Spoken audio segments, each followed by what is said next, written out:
Alright, so for most of the year, or pretty much all year, we've been doing catch-up as far as the new releases go, and me kind of seeing them a bit late. So I figured for this month, we'd kind of pack in a lot of, not all of them obviously, but a lot of the horror new releases, just kind of together here. And so we've compiled 10. There is another new release we're going to talk about in a couple of days, in a different context, but here we can talk about just all of these. A lot of them are sequels and franchise movies and stuff like that. So, yeah, we've got a lot to go through, so let's go ahead and start. And I want to start with Saw X, or Saw 10, or whatever you want to call it. And what's interesting is this is the movie that seemed to shock the world by actually getting good reviews. And I really love the first movie, and everything in between I feel like has kind of been sort of up and down. Like, the sixth one, weirdly enough, I kind of took to. But, like, in that middle portion, I felt like it kind of got good again a little bit. But it's been up and down throughout the movies. And I have a whole video where I talk about 1 through 8 in one video. And so with this one, not only did it get those really good reviews, but there was also the idea of humanizing John Kramer. We've already done that a little bit, but it still never strays too far away from the fact that, oh, but he's also Jigsaw, so he's a villain.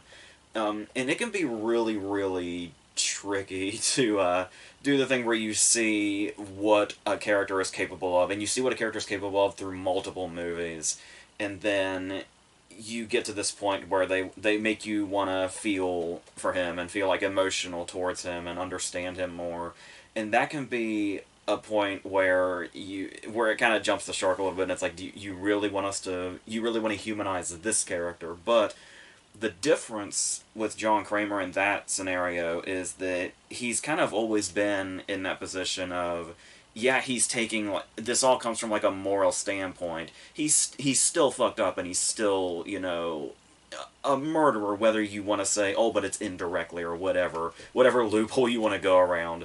But John Kramer has caused plenty of deaths, but not only the series did something very interesting, which was when it brought in characters like Hoffman, it showed that there were characters that would basically do this for much more sinister purposes and were much more not in that moral area that Kramer was initially coming from. So it does feel like it's not surprising we get a movie that's almost sole purpose is for us to sort of see him in a different light. What's crazy about it, and I think where the good reviews come in, is the fact that they actually succeeded in doing that. So, I mean, when it starts, there is this nostalgia factor of it being October and seeing the Lionsgate and the Twisted Pictures logos. And I like the fact that they didn't even, like, revamp those. It's just exactly the way that it was, and we're coming right back here. And then, yeah, the way it builds up, its emotional factor and its character factor, there's like a whole half an hour at the start here that's all build up to why we're eventually going to get back to the traps and stuff like that. And it's my understanding the setting is between the first and second movie, so you don't even really need like all the continuity of everything that followed. So in this case, it almost kind of feels like it almost stands alone in its own way, especially with how it approaches the way we look at John and the way emotion plays a part in it, such a big part in it. Because when we set up this idea of him dying, which we've known since the beginning, and him potentially finding a cure, the thing about it is that we all have that, like, even people like, John are going to have this, insane fear of death that we all have, or most of us have. And the idea of getting hope and then having that hope snatched away, regardless of who we're talking about, in most cases, that's a way to really show, oh, that's, like, regardless of what John has done, that's the fucking war. Whoever did this is the fucking worst. And the fact that we even see him, like, it's interesting how we see him sitting on a bench, and he's, like, peacefully sketching traps. But then when it seems like he's potentially found a cure, there's this brief moment where it looks like he's quitting, where it looks like he's gonna put away the trap stuff and just not go down that road, and if he should be cured.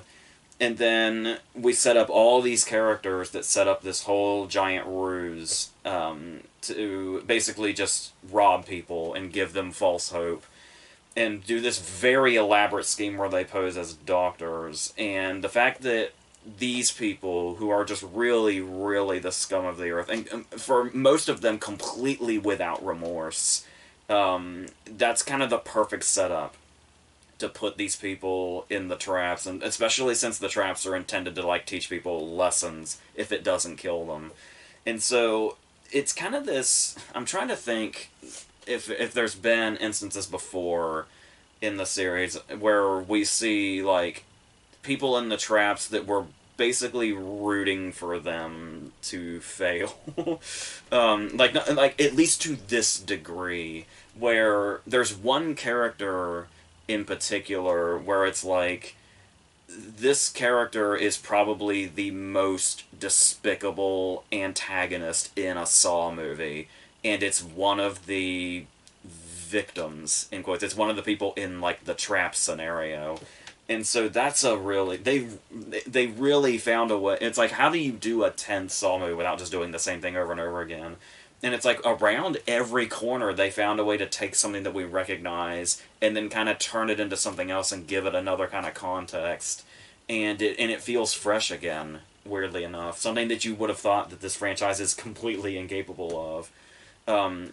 Even with, Spiral kind of trying to do a little something different, but then it just kind of ended up basically becoming the same thing, with Chris Rock basically kind of doing the Danny Glover character just without the borderline insanity. And so here it really does feel... I actually didn't mind Spiral, but this one definitely feels like it finally found that sort of different way to do this sort of thing. And I think a lot of this obviously has to come down to Tobin Bell's performance also, because for him to so convincing... Like, he's been in, a number of movies. He's in fucking Goodfellas. He's been around for a long time. But this series has just solidified that when you see his face and you hear his voice, you're just going to immediately think of Jigsaw and what Jigsaw... Like, I want to play a game, and just sinister things like that. And so, for him to be able to have a performance where he's so convincing as just this sick man that just wants to live, that would just change everything if he was just given the chance to live. And in this first half hour, it's kind of easy to forget that John Kramer is Jigsaw for a second. And that's where this movie was going to really... That's basically what I feel like the movie hinged on, was if it could make us forget that he's Jigsaw for at least that first half hour. And weirdly enough, like I said, it manages to succeed with that. And he talks about, like, he explains that he has hobbies and that he helps people and stuff like that. And there's kind of this sort of, sick laughter in the back of our heads. But yeah, when it goes on and we do get to the trap portion also, this is another thing that feels a little different than usual, because we spend pretty much most of the movie in this one room now. So what we're basically getting is a Saw chamber piece, which is actually really interesting and really exciting, and kind of puts us in this confined place and puts us in this trapped feeling. And it's... And the way also how I said they build up that we sympathize with John and we might forget that he's Jigsaw for a little bit in the first act. When he walks into the room now, and all the characters are kind of aware of what's going on, just like the fear and the intimidation that comes over the room when he walks into it. And it's like, especially after that first half hour, it's really... There's just a lot of power in this character now in a way that we haven't really seen yet before. Because, I mean, to the series' credit, they had to play him up as, he was sick and dying for a lot of when we saw him. But here, to see him when he is, like, really... He's still dying, but how he's so driven by what's happened, and how he's basically reached this point of no return, and that there is a tragic air to it now, because we saw him willing to put all this away and willing to not go down this path, and then these people just kind of completely change the tracks and put him down this path aggressively. and now we get everything that we get. So, and I what especially works about this is how much they effectively make us hate these people. Where it's like when we see everything play out and we see what it is they do to people. Like this, it's hard to know how many people they've even done this to. We just know it's John so far, and they have the nerve to say stuff like, "John, why? Like, why are you doing this?" And the real kicker, we were just trying to help you. And it's and it's like the audacity of these people. And it's like this is the kind I don't want to say like, it's good to like relish in the gore and the violence necessarily, but it's like these the hatred that it gives you for these people when it's trying to put you in the perspective of John and kind of make John the protagonist of the movie for once. This would be the way to do it, is to make characters that are just bottom of the barrel despicable, and it succeeds with that. So, another thing that gets to kind of flesh out a little more is Amanda, which is great because I love Shawnee Smith so much. And so to see her have... First of all, she has a dilemma where obviously she was an addict, and that's how she got to this point. That's how she got into her trap and started this whole thing, became an iconic image in horror.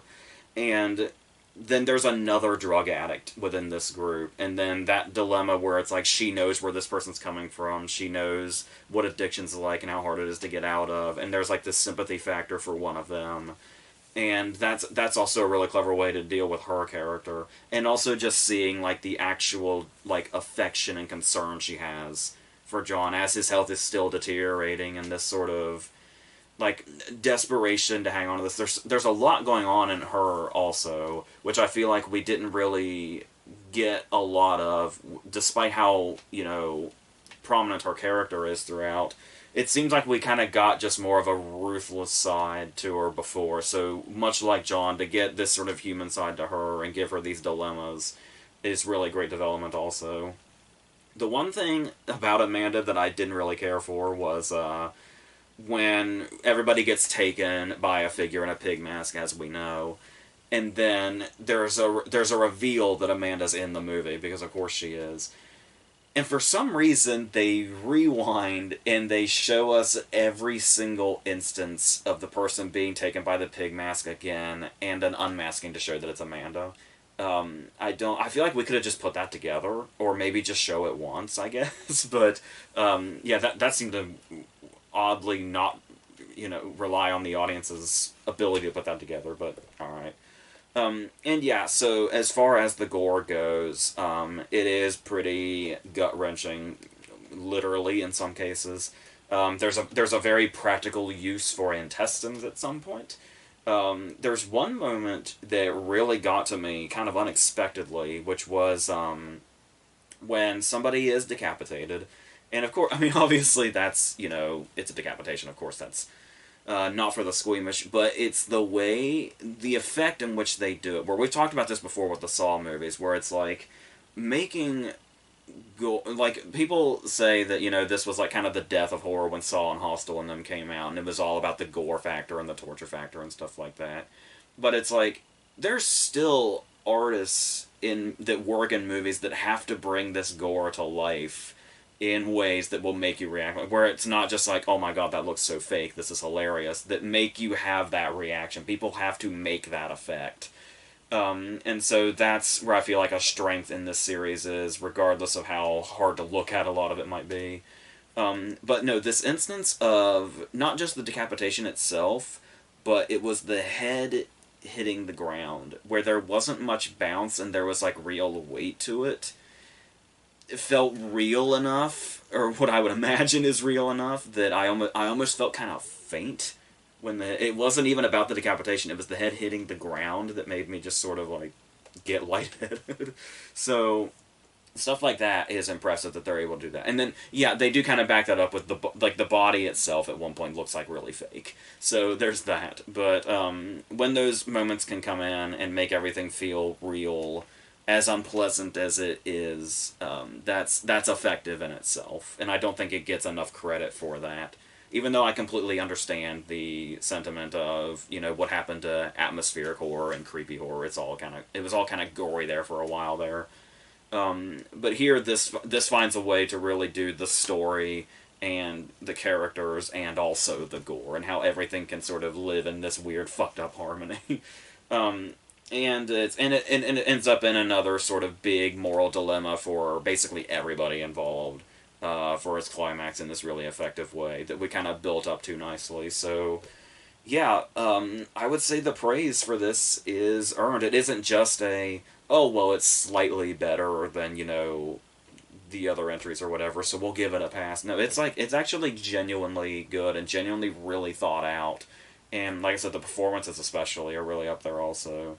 Um, there's also just little touches in general that was reminding me of other kinds of horror, like Cecilia, when she gets taken towards the beginning, and we see like the layout of her house and like the architecture of it. And there's something that feels like a Giallo setting or something, and as like she's being terrorized. And there's a lot of like big glass windows and stuff like that, and a lot of stairs, and that's something like I don't know if that was intentional or not, but I just got Giallo vibes from it, and that was really I love that. If there's another thing that we'll just end on this. Um, Something that I don't particularly care for, and I think I've talked about this before, but for some reason they're still doing it. It's the idea of wanting to build up how badass and scary your character's supposed to be. So you say part of their name, and then you say fucking in the middle, and then you say the rest of their name to just show how. I hated in Scream 6 when she said, "I'm Sidney fucking Prescott. Of course I have a gun." If she had just said, "I'm Sidney Prescott. Of course I have a gun," that would have been much better to me. This one's worse. He is referred to as Jig fucking Saw, and that's just really cringy. I wish they wouldn't. It gets the opposite effect of what they're going for, and it just sounds ridiculous. You can just call him Jigsaw, and that's intimidating enough. And if the name isn't intimidating enough, Tobin Bell's performance will make sure that it's intimidating enough. So that's all you need to do. You don't need to throw fucking in the middle of people's names now. It's really played out and kind of cringy. So let's leave that behind. Um, so let's go on to The Exorcist Believer, David Gordon Green's shot at The Exorcist, where he's doing the same exact thing he did with Halloween, where it's like we're retconning, we're a sequel to the original movie, and this is going to be a trilogy apparently. Um, so maybe okay. So David Gordon Green's Halloween trilogy started off good with his 2018 movie, and then they got worse. So, if this one's really, really bad, maybe, if you want to be really optimistic, maybe it'll be the reverse of his Halloween trilogy. Maybe we'll get better as we go. I'm not hopeful, but, I mean, there's a possibility. Or maybe these will just get worse, I don't know. But, yeah, so unlike Saw X, this one was met immediately with really, really bad reviews and just a really bad reputation in general. I was actually surprised by, like, you could say, oh, the movie didn't get very good reviews, and I would have been like, you know, oh, well, okay. And it's like, also, he's kind of still in Halloween Kills and Halloween Ends territory, okay. But, I saw quite a few comments and reviews and stuff like that where they were just scathing, just ripping it completely to shreds. And so that was the point where I was like, I don't know if it can actually be that bad. So I kind of started to look, when the bar is that low before I went into it, I don't know if that affected how I didn't, like, hate this with, like, venom or anything. It's not good. But I didn't feel, like, passionate about how I didn't care for it. So, I mean, there's obviously going to be a lot of things in here as far as, like, technical stuff that just doesn't work. Like, how aggressively edited it is, especially when nothing is happening. And it's like, maybe they're trying to set a vibe or something, but it's like, it's an Exorcist movie. Maybe try atmosphere and dread and stuff like that. You know, the old stuff. Just aggressive editing, I guess, is supposed to get the point across. And we've got stuff like, you know, shoulder touch jump scares, and there's a car horn transition that's reminded me of the car horn transition in House of Gucci. It's like right out of that, which is not exactly a flattering comparison. And as far as scares go, we have stuff like one of the possessed kids is just turning the lights on and off. I don't know. It's like like a kid being mildly annoying, I guess, is supposed to be like, oh, something's off, something's really wrong. That's I don't know. But obviously when we're not trying to do new things like, oh, the child's flipping the light switch on and off. We are getting a lot of the stuff that we know. The demon face flashes, children being examined, the main character hitting a punching bag, getting variations of the theme throughout it, the theme song, the prologue being set in another country. It's trying to recapture a lot of the same beats, but there's not really any elaboration on this. Like, it'd be one thing to be like we were just talking about that with Saw, where it's like, here's this thing you recognize, but now here's how we're doing it differently. Here, or even doing it in the opposite direction. But there's not really any of that here. Not to mention just everything in general associated with possession and exorcism in movies is just completely played out. We know we know what every scene is going to look like. We know what every possession is going to be like. We know what every exorcism is going to look like. And we just kind of have to wait for it all to play out. So I will give credit that the two child actors at the center of this they seem very committed, where it's like, while they're not like, the movie itself isn't scary and the performances aren't scary, it does feel like the material itself is intense enough that for these child actors to have to act that out, they still show a commitment that's commendable throughout it. So there is that, I guess. It doesn't, it doesn't carry it as much as like Linda Blair did, obviously, but it's something that could have made the movie even worse. So the commitment from the child actors, I feel like, is something that really tries to save the movie and kind of keeps it from completely capsizing, I think. It keeps me from completely going to that place of, oh my god, this is the worst thing ever. So the other thing here is talking about I don't know if you want to call it a mystery element necessarily, but obviously we know right away that this is an Exorcist movie. We know right away that these two girls are possessed. One of the big problems with the movie is waiting for all the other characters to determine that this is a possession. And it takes them a little while. And so, like, we've got like a whole first half of a movie here where we're just sitting here going, just somebody come to the conclusion. Like, somebody figure out its possession so we can get to the other side of this, get to, the exorcism stuff, even though that's not going to be particularly exciting either, because we've seen all this shit. So, it's at this point, kind of at the midway point, that they throw in the inevitable, which is bringing in the legacy characters and the legacy actor in this sense, with Ellen Burstyn.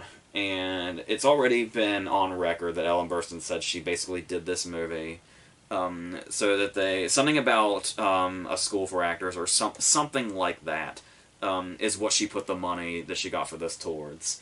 And so that's the only reason she did the movie. Like, this was like public knowledge before the movie came out. So it's like, it's literally telling you in the press, Ellen Burstyn's only here for the money.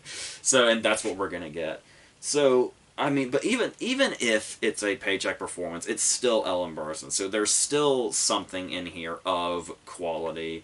Maybe that's also just the quality of the movie around it, making her look better also. When you see somebody that really knows what they're doing and has been in this territory before comes into this, not just the character, but the actress as well. I mean, we do have, Oscar-nominated, multi-talented Leslie Odom Jr. as the main character.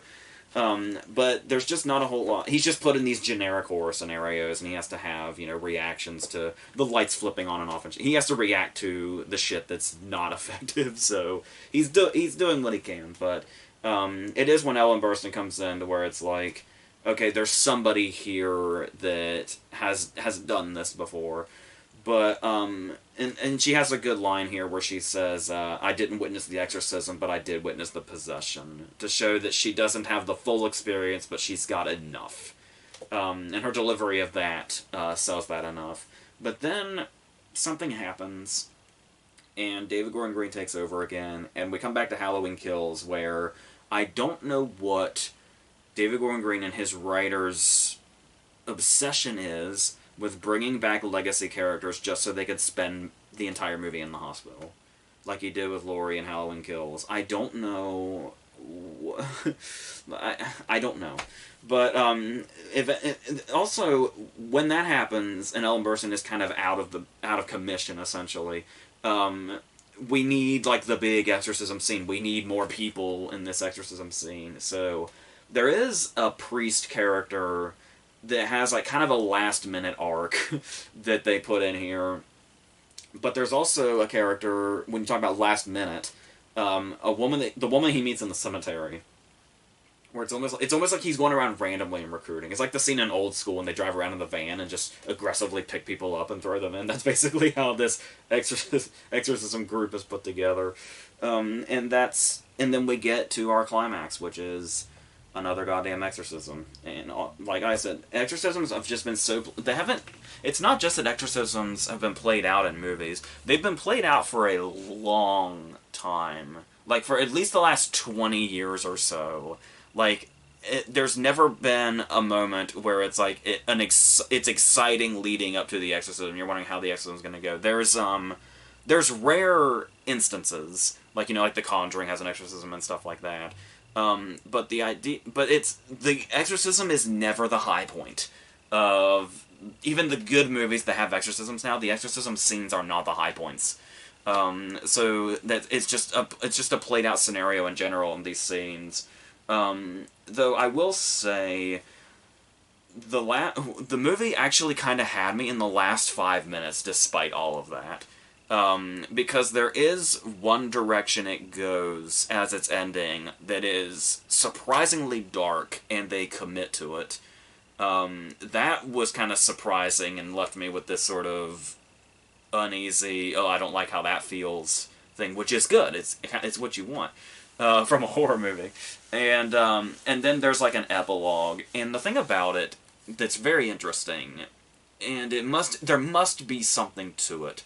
Because if there's one thing I will just completely dismiss and just scoff at, it's really blatant, obvious fan service. And that's basically what this epilogue is. But I guess because it felt emotionally driven fan service, and the fact that they allude to why this moment is important, it's a moment that actually surprisingly worked for me, even though it's blatant fan service. So, take that for what you will. I was kind of surprised by how I felt about that image. It seemed so manufactured that you're supposed to feel that way, but no, it kind of just came to me naturally, so I was kind of surprised by it. So, like, yeah, the last 5 minutes, it seemed like this movie kind of found itself, which, for being almost 2 hours, or about 2 hours, is a little late. So that's how I feel about that. Like I said, not a lot of passionate hate from me. Just, it's just a lot of the same bullshit, and a lot of them trying to recapture stuff that was impactful in the 70s when nobody had ever seen it before. And it was this whole thing where the movie itself felt like a supernatural entity that had to be seen to be believed. We're so far past that now when it comes to exorcism movies, and it's all done. So that's basically what that is. I don't know. There's not even really much of an opening. I don't know where 2 other movies would possibly come from, but we'll see, I guess. So let's go on to Evil Dead Rise, which is, we've been talking about the receptions movies have been getting. This one is kind of confusing to me because I really like the Evil Dead movies. I like Raimi's Evil Dead movies. Fede Alvarez's movie from 2013, the kind of reboot or whatever you want to call it.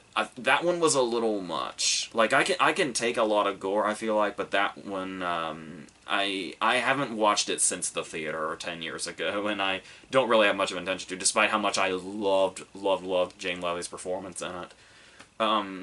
And it is to my understanding that Evil Dead Rise is intended to be a sequel to that movie, the 2013 movie, I think. That's what I heard. But the thing that's confusing me about the reception is that I know when it was coming out, it had a lot of hype, especially from fans from like early screenings and stuff like that, which it's early screenings, that's going to happen.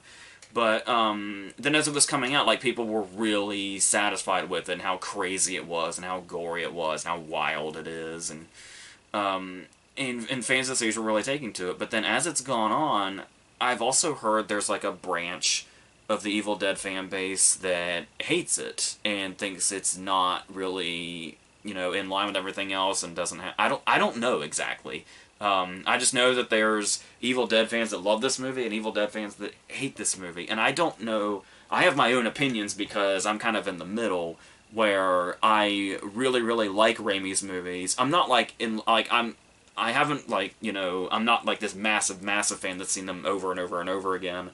I've seen each of them a few times, at least, and really like them. So, I'm not like this massive, passionate Evil Dead fan. I'm just kind of a casual Evil Dead fan. So, it does start with that famous sort of camera move, where it's like this point-of-view shot from whatever this entity is, and then it's revealed that it's a drone point-of-view shot. And that's, I guess, it just immediately, I guess, like, if you're, a massive fan of the series, and that's, like, the shot you're waiting for, and then it ends up being a fake-out, I guess that can immediately be off-putting. But that might change quickly when we get to the crazy, gory stuff and the wild possession stuff right away, instantaneously, in this prologue.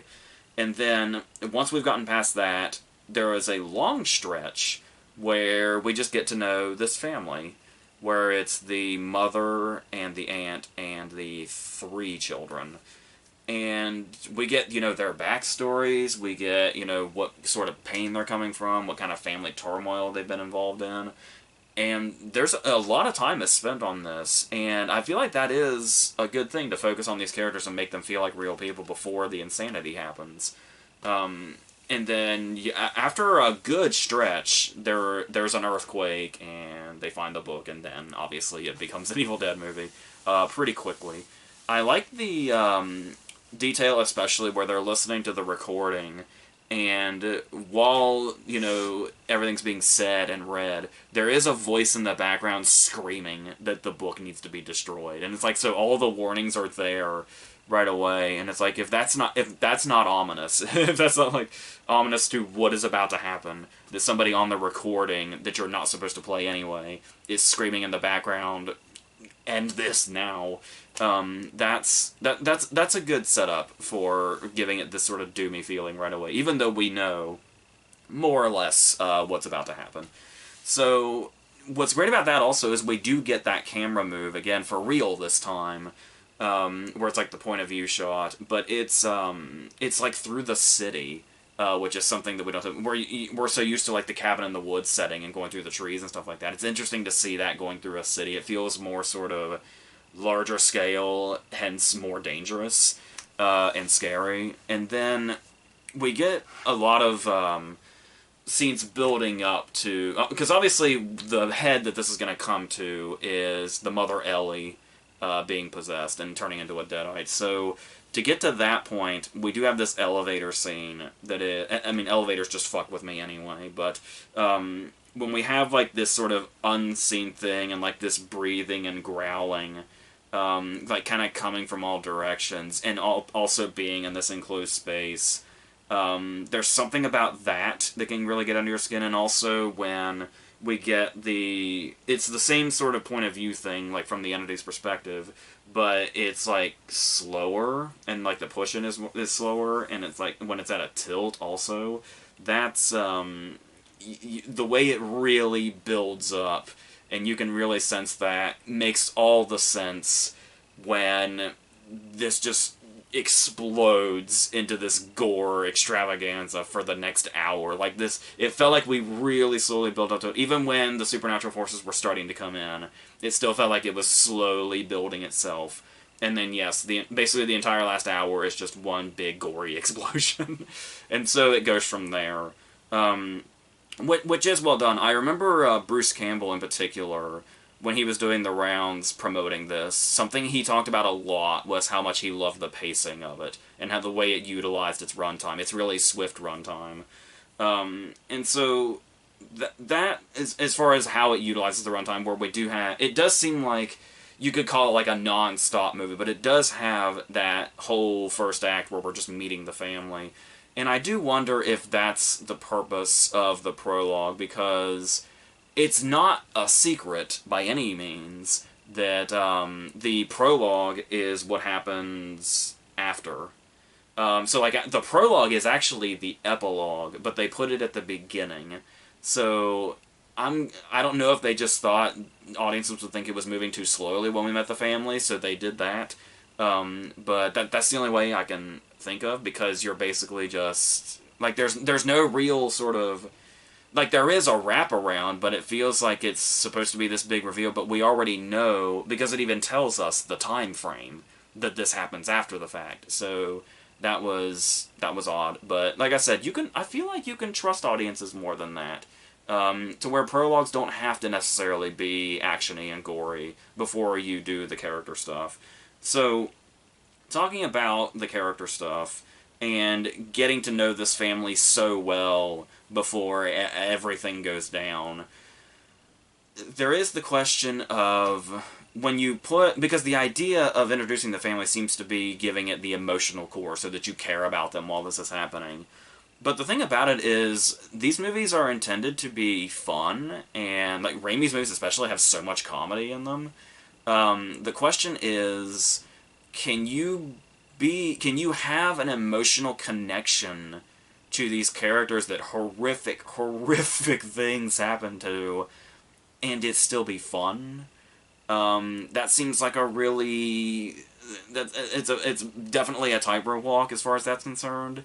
But I guess you could say it adds to the crazy feel of it that the movie seems so sensitive to these characters until it's not at all. And that adds to the holy shit, I can't believe what I'm seeing factor. I guess that could be like how these are characters that we know now. They're not just like, not just random people. Like, we know what makes them happy and what makes them sad and where they are in their life and stuff like that, where they wish they were in their life, everything about them, and then all of this shit happens. And it helps a lot that the way it's done also, there's some scenes that really stand out, like when they're looking through the door hole and we're just seeing all the chaos that way, and how there's always blood sort of surrounding it.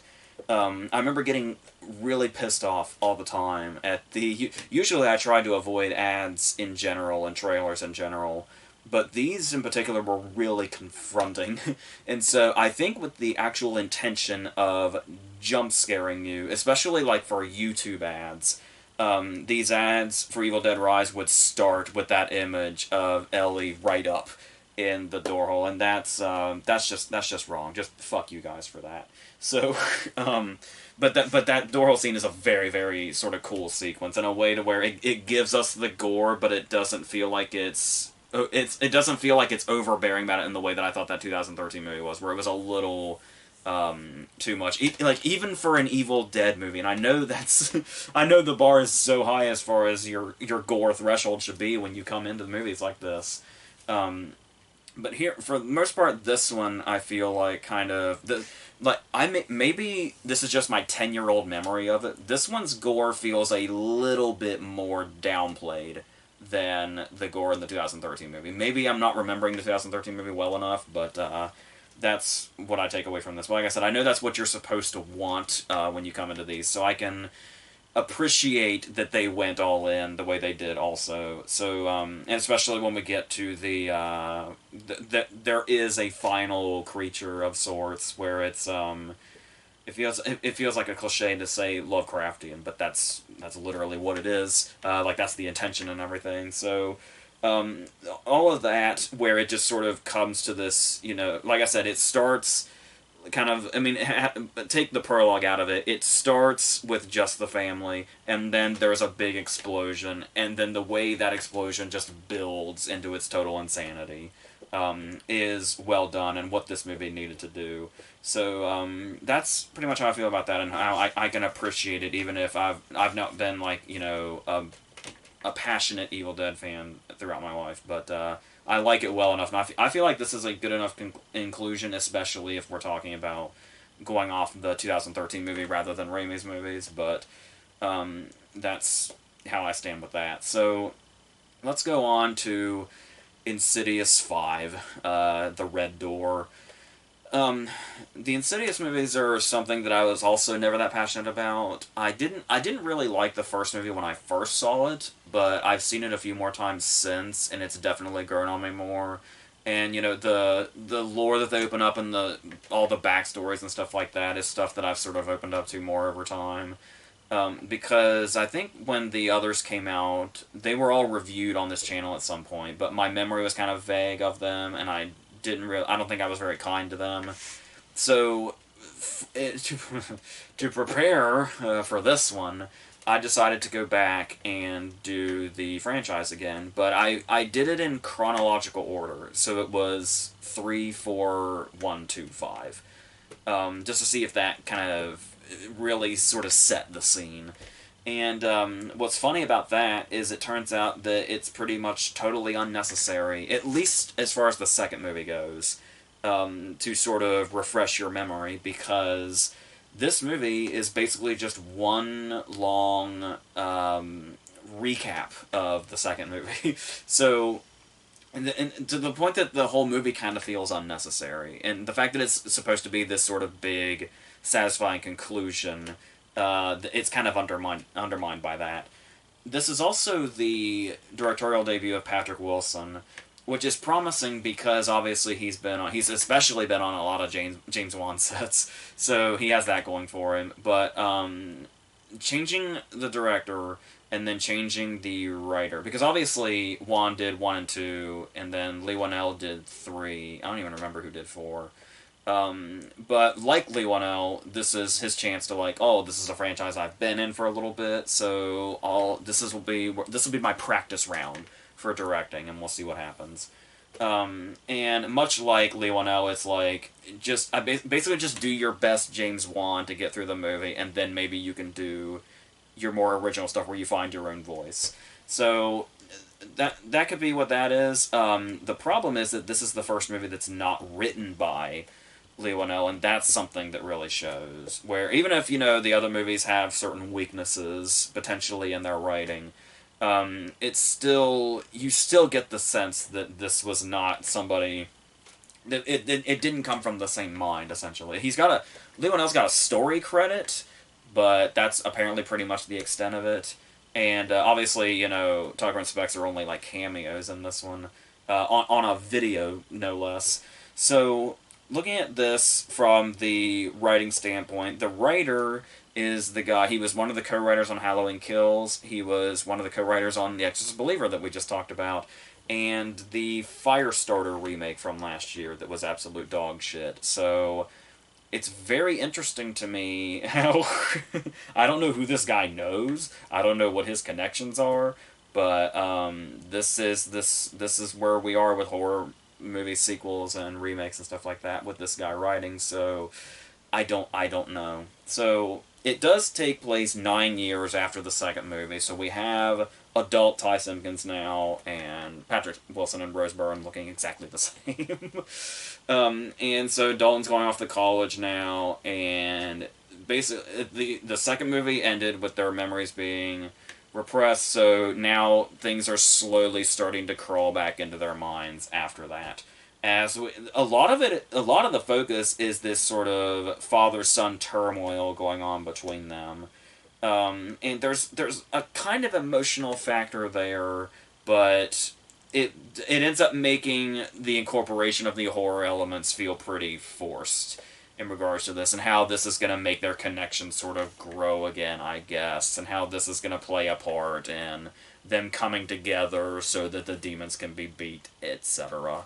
It's I mean, this opening scene does have a pretty effective moment, which is and it's good for Wilson to show this off in kind of the opening of the movie as far as his direction goes. Where what's great about the demons in these Insidious movies is when they creep, and this is something that this series has been good at a lot. I mean, pretty much every time we get a good scene of a demon creeping, it's followed up by an obnoxious scene where something's screaming or whatever. But it's this moment when Patrick Wilson's sitting in his car and he's texting Dalton, and the texts are coming up on the screen and stuff like that. And then through his back window, we can see a figure like kind of walking around and coming closer, and it disappears when he like leans in and out of the frame. And it's really well done, and it's especially well done because it's in total silence. Like, there's no cue whatsoever from the background to tell you that something's back there. You're just sort of seeing it for yourself. And when you get so used to those musical cues or a movie beating you over the head with what it wants you to look at or acknowledge, it can be kind of surreal when you see something creeping with no attention being drawn to it at all in the background of a scene. In a scene where something is happening, where this is a pretty important moment between him and Dalton, where he's trying to convince him, hey, I should drive you to college. And it's this actual emotional thing, and to have that just kind of lurking in the background. It's a really good opening scene, but the movie can't really match that energy for most of it. There's another similar moment that I thought was really well done, where Patrick Wilson has one of those windows that's like, panels or whatever, and he's trying to do memory games to help his memory come back. And so he has pictures face down on them, and he's lifting them up. And so, like, every single time he lifts up a picture, you're expecting something. Like, and we're pretty close to it, too. So it toys with you to where you keep thinking a face is going to be there or something. And then there's, like, just one of those moments where there's just something, like, way in the distance, eventually, when it's shown. And then we get the moment where something busts through and screams. But it's really good for a while. So it does have that. But that just kind of feels like the whole setup of what this movie's gonna do, where it's like, it's oh, you're doing good, you're doing real good, and then, oh, well, okay, I guess. It's like there was no other way to end the scene, I guess. That's why we had to do it that way. So that's... But talking about his memory issue, though, that's another problem with what I was just talking about with The Exorcist, where it's like, we're just... This is guy's MO, I guess. Where we know what's going on. We saw the entirety of the second movie, and the first movie, even. And so, literally, our job as an audience is to just wait for them to remember what we already know. And that's what most of the movie is. And so, that's not going to be particularly entertaining or involving, where it's like, yeah, there's a mystery to be unlocked. It's a mystery we all know, and we all know the outcome of. We all know how everything went down.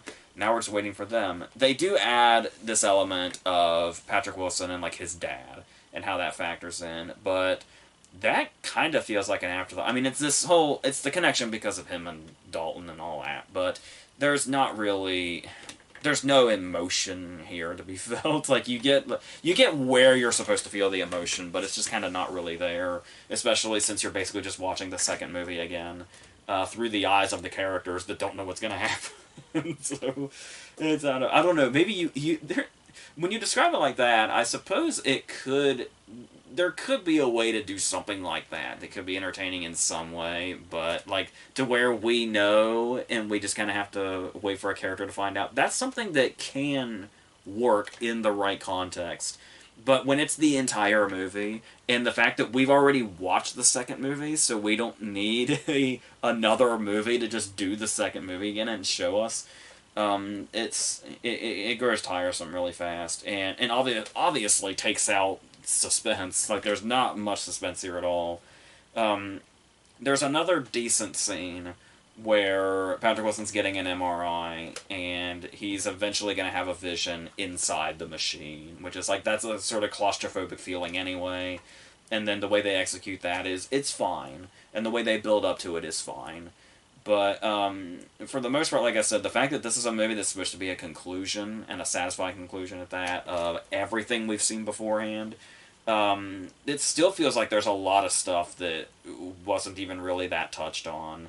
And it's like, it's a movie that's made worse by revisiting the others before you go back to it. So, for being a conclusion, that's that's not a good place to be in.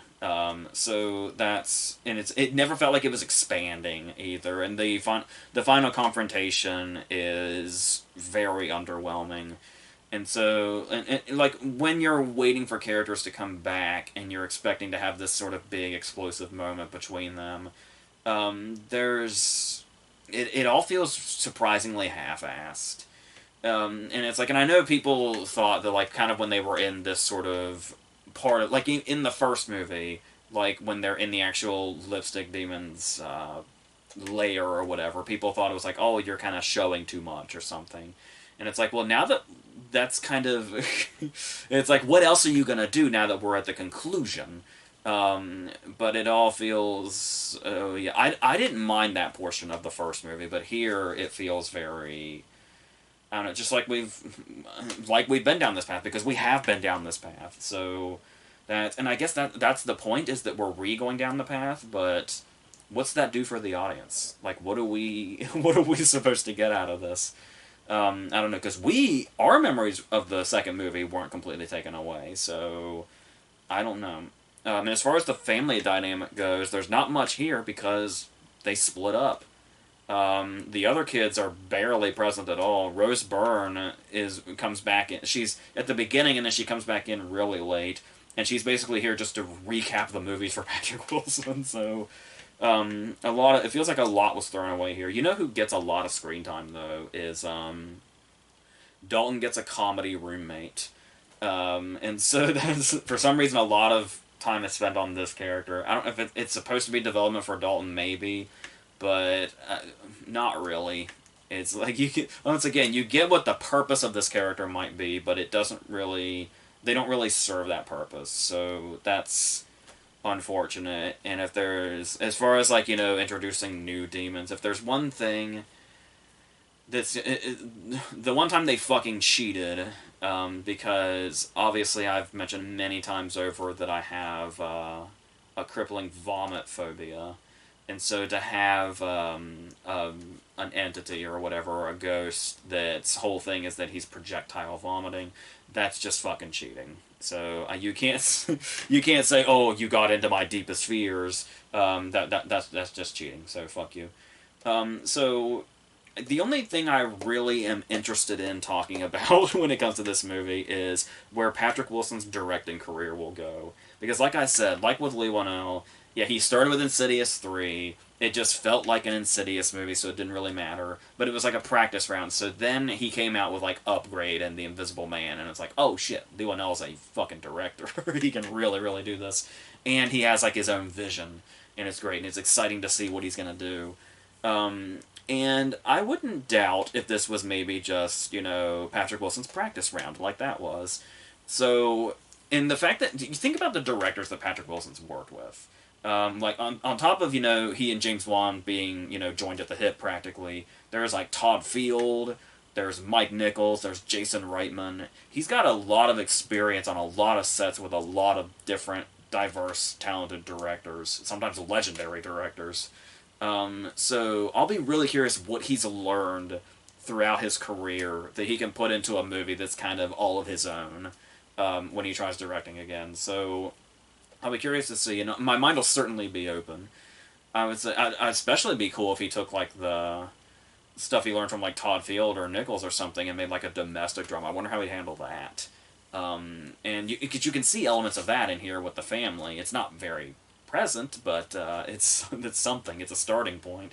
So I guess that's well, we'll see where that goes. But yeah, as far as, like, the Insidious franchise itself, of course they can't fucking help themselves, and there is a credit scene, so it's like it's a conclusion without being a conclusion, which is so, by this point, who fucking cares? So good luck with that Insidious franchise if you should continue. So let's go back to the Conjuring universe and go on to the Nun II, which is a movie I don't know anybody wanted or was excited for, but this franchise is just sort of continuing, and it is the spin-offs they've been doing have so far been better than you would expect. Maybe there's also a lot of misses, like the La Llorona one, and both of these Nun movies, the first Annabelle. But there's also been some surprisingly really good ones like Annabelle Creation and stuff like that. Annabelle Comes Home, like the second time I saw it, was actually a little better. The surprising thing was kind of when the third Conjuring movie itself was not that great, and how like there's actually been quite a few of the spin-offs that are even better than an actual Conjuring entry is really interesting. But to bring us back to the Nun II, the first movie did kind of set the bar pretty low as far as doing this whole sort of nun thing. Also, just on top of the fact that the character of Valak worked so well in The Conjuring 2, but you had a lot of stuff going on there. There was like the other ghost that was there, and then you had like the crooked man and stuff like that. There was a lot going on in The Conjuring 2, so these little doses of Valak throughout it, and these like big sort of money scenes like the painting and stuff like that, or just standing at the end of the hallway when the daughter sees him, stuff like that works really well. So to devote a couple of movies to the character where the character basically just gets to sort of lunge and scream and not really get to do the sort of, creepy thing or the built up thing from The Conjuring 2 has been, it's been tough to see the character go through this. A character that was so effective when we first saw it throughout the series. But as far as being able to capture, just in general, like really creepy imagery or atmospheric imagery, the setting and everything here really lends itself to that. So you would think that wouldn't be that difficult. But, like for every actual effective moment in this movie that we get, there's like two or three that kind of contradict it and are just another sort of lunge scare or them just sort of dropping the ball in general. Like, there's a great moment where holy water starts boiling, which is a crazy image in itself. And then when we see like the vapor come up, and then Vala kind of starts to form there as we follow the steam going up. Like shots like that are really great. But then there's stuff like this opening scene with this kid where it starts off as something really great, but it's greater when our imagination takes off with it, which is in a lot of cases something prominent in horror. But here in particular, there's a moment when a ball like rolls into the darkness, like rolls through a door frame and then into a room that we just can't see at all because it's just completely dark. And so you start to anticipate what's about to happen here because there's like a pause and there's silence, so obviously something's about to happen. And you imagine like the ball sort of creepily rolling back out, kind of giving you the vibe of, oh, there's something else in there. And it's like just imagining that that's what might be about to happen is actually kind of creepy. But instead of that, they go for the obvious loud noise instead, where something like kind of explodes behind him. And that's something where you could say that misdirection is something that you want to go with typically. But I feel like this is a case that shows that misdirection isn't always the answer. Like, yeah, sure, it did. They probably thought, oh, you're expecting the ball to creepily roll back out, so we're going to do something totally different.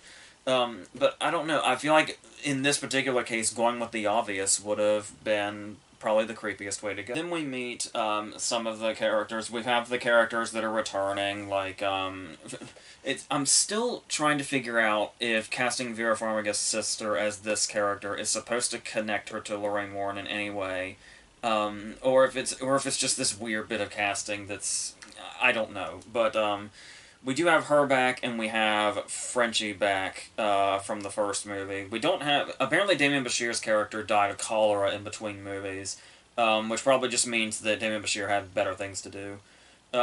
But there's also new characters like Storm Reed, and Storm Reed is one of those actresses where she's really good in general, especially for a younger actress. Here, I almost think she looks a little too modern. Like when you look at a lot of the actors here, they look like they can actually sort of be of the era when they get into the costumes and the way they play the characters and all that. I don't know. I guess to me, Storm Reed just looks too much like somebody from 2023. So she was kind of a, I guess, distracting casting choice as far as that goes. Not to say that she's bad in it, but just sort of aesthetically, I feel like she might have been kind of miscast. And of course, we're going to have moments where the characters sort of sit in a circle and recap the first movie and give us all that exposition and stuff like that. But we also get different backstories coming in here. Like they have like mom backstories are going on now with a couple of the characters, with Farmiga and Stormreed, and this is stuff that I feel like is supposed to give the movie and the characters a bit more depth, but it does just kind of feel like they're making this movie almost 2 hours long for kind of no reason. Where it could be, I mean, I'm not saying character backstory is a bad thing or development is a bad thing by any means whatsoever, but you could devote a lot more time to sort of build up and, setting the atmosphere and stuff like that. Because a lot of these sort of horror scenes just kind of go in the same direction, where it's the same beats and then the same payoffs of lunging and screaming and stuff like that. I don't feel it. I feel like it does kind of improve a little bit on the first movie, where the first movie was riddled with like really forced and lazy developments as far as how the plot moved forward and stuff that was just kind of suddenly at their disposal and stuff like that. There was a lot of convenience in the first movie that kept it going, and there's kind of a lot of that here too. But not. I feel like as far as story wise, this one's a little stronger and a bit more involving than the first movie was. But that's kind of a very low bar. So as far as making more room for the build up to these scare scenes and stuff like that, we do have there's one particular moment where we see Valak standing at the end of a hallway that's kind of creepy until it occurs to you that may or may not have just been an exact reused shot from The Conjuring 2, come to think of it. Maybe it's the whole, seeing... There's a lot of, seeing the future and stuff as we've gotten to this part of the franchise, but maybe it was something like that, but it's just kind of funny to me that one of the only shots in the movie that made me say, like, oh god, was basically just a reused shot from another movie. So there's that. And we also have... When you talk about the lunge and, screaming... scares kind of ruining what could have been a good thing, we get this pretty effective scene for a little while. That's kind of a theme throughout the movie. It's building to something for a little while, and you're like, oh, this is actually really well done, and then they fuck it up. But where like these pages are on the wall and they're all turning and flipping, and then it makes like the form of Valak, and the way Farmiga kind of turns away.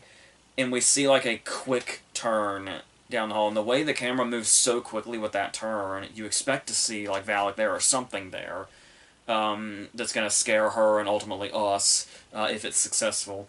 But then when there's nothing there, they do this interesting thing where the camera turns back to where it was, but, like, really, really slowly to kind of counter the fast move that it did to get there. And then when it comes all the way back around... You expect, a number of things, like maybe the Valak form won't be there or something like that. And the thing about it is that, or there's a jump scare or something, but it turns back and the form is still there, like nothing has changed since the last time we saw this. So there's a little bit more anticipation and how the images are not quite what we expect them to be when the camera points at them. And then once we've built all this up, Valak just lunges out and roars and shows teeth and all that. What he does basically the whole movie anytime there's a Valak scene in here. So that's the suspense of the scene in The Conjuring 2 with the painting and how the hands come out. That feels so far away from this. It feels so long ago that these were the kind of scares we got with this character. So that's really unfortunate. There's also moments where it feels like the movie just has no faith in the audience whatsoever. There's this kid Jacques that's like this witness to the opening scene, the death of this priest. That's kind of the mystery of the movie for the main characters, and when we see Jacques like in his second scene, like when he's introduced into the movie just again, like when we already know who he is, and we got that whole opening scene. That was the whole point of the opening scene, was to establish everything. When we meet Jacques again, it gives us like one shot, like one cut of the first scene that he was in, as if the audience forgot who he was. So that's something that just feels like were they so forgetful of what they were even doing with this story and realizing the characters might be too forgettable that they really felt the need to remind the audience who a character was that we met like 10 minutes ago or 15 minutes ago or whatever. It's just it's just telling in kind of a bad way. But as far as like kids go, we do have one, creepy image that's always gonna be effective to me, which is like, creepy ghost kids or something that even in the worst movies would still kind of creep me out.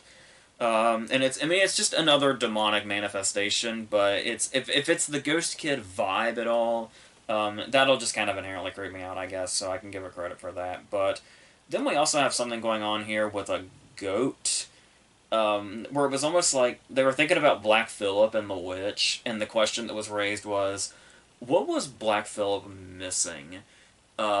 He needs a lot more CGI, so that's what we're gonna do here.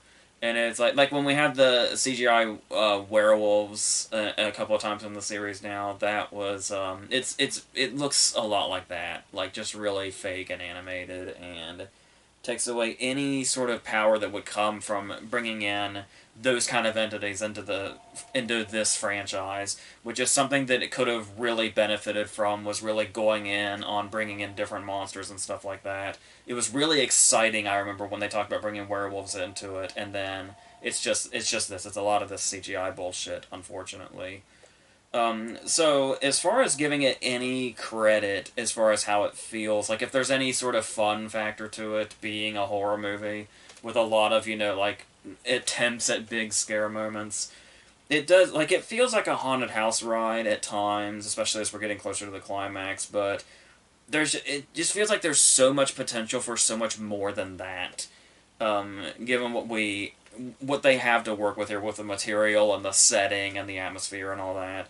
And it's just kind of a lot of nothing. It feels a little less like nothing than the first movie did, but there's still just not a lot going on here that's of much value. And yeah, we do get an ending that kind of has, like, contradictions and conveniences, and unless I'm forgetting some details here and there in the exposition, but that's basically what it is. It's just this sort of not. It's a little bit below middle ground as far as quality goes, but it's maybe a slight step up from the first movie, depending on how low your bar was on that. So for an actually fun movie, we can talk about Talk to Me, which is something that was getting a lot of hype behind it. And there was, like, immediately, the sequel was basically greenlit.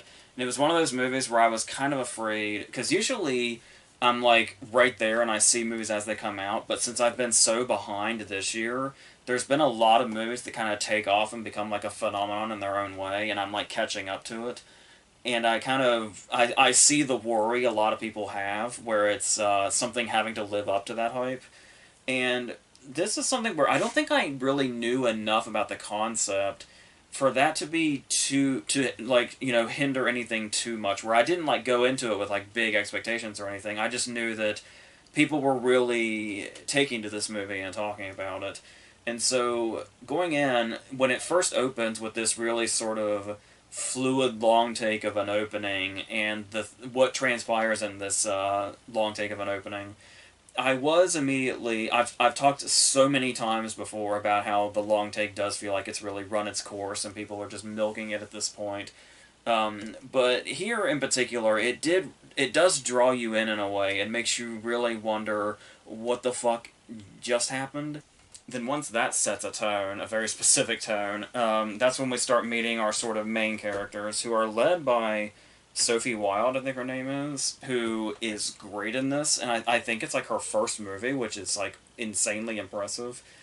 And what I like about this is not only do we just kind of get to see them as, like, this sort of family, like, it's the family, and then she's kind of a part of this family as a friend, but she's definitely closer with them than she is her father. And the way they do this without a lot of exposition, it's something we just kind of see visually, like when they're watching, like, Possessions. She's watching Possessions on her phone, and then, like, her dad's call comes in and she just sort of swipes it away.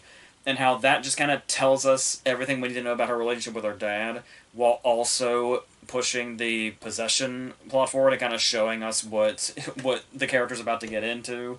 And it kind of killed two birds with one stone with that one shot. of giving the characters backstory and what's going to be happening was really well done and clever also. And then we get to what essentially the main concept of the movie is, where they go to a party, and the idea of possession being like a party game is something so wild. And what's especially wild about this movie is how it makes it feel like this is exactly how this would go down, and exactly what this would look like if this was a real thing. And you talk about horror movies being able to put us in a place where making the most fantastical stuff feel real. This is a really interesting way to do it, because it also feels like it's almost light about itself, like in tone for a while. And I think a lot of that also has to do with the fact that we're not really seeing the spirits a lot. So like a lot of the time, especially during like that really cool montage, we're not seeing what they see, where they touch the hand and then they can see the spirit and they can decide if the spirit's gonna take over their body. So in these rare moments where we do see the spirits, it's genuinely startling, not just because of what they look like and wondering like where they came from, but the fact that we don't see them very often is something that's utilized really well. And then, and I think also the fact of how quickly it happens, also as far as like pulling you into the movie, where when you think about a seance or possession or something like that, usually it takes like a lot of time, and there's a lot of like build up or whatever, speaking out of a book or something.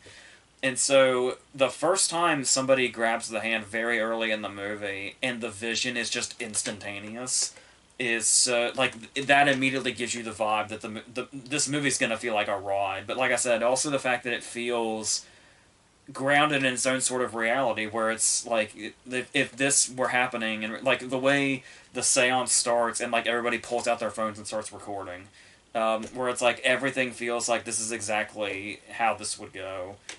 And I guess, and to put the stuff in between about the characters and how much the characters care for each other and how they're like a family, and how that's eventually going to play a part in what's going, like there's going to be, it's going to feel like there's stakes in regards to what happens to the characters here as it goes on, even if it does kind of start to get in a bit more familiar territory once the concept itself is established, and then we get into a possession plot and stuff like that. How one of the characters stays possessed, and then it becomes that. But with the strength in the characters beforehand, it's in the tone that they set up before, where we kind of see a lightness to it, and then we see like the real darkness of it. There's like enough of a balance here that even when it's in the territory that we kind of recognize, and it doesn't feel as fresh as maybe the first half of the movie did, there's still definitely something to take away from this, and there's definitely an entertainment value to it while also having this sort of emotional core to it. And there are moments where they do maybe go a bit heavy on like symbolism and foreshadowing and stuff like that, where they make the future developments a bit more obvious about where it's going to go. Like there's a moment at the beginning where they hit a kangaroo and they have to decide if they're going to put it out of its misery, and she can't bring herself to do it. And it's like, you as an audience member and somebody who has seen multiple movies will just immediately think, oh, well, this is going to tie into her character then. This scene didn't happen for no reason. So this is...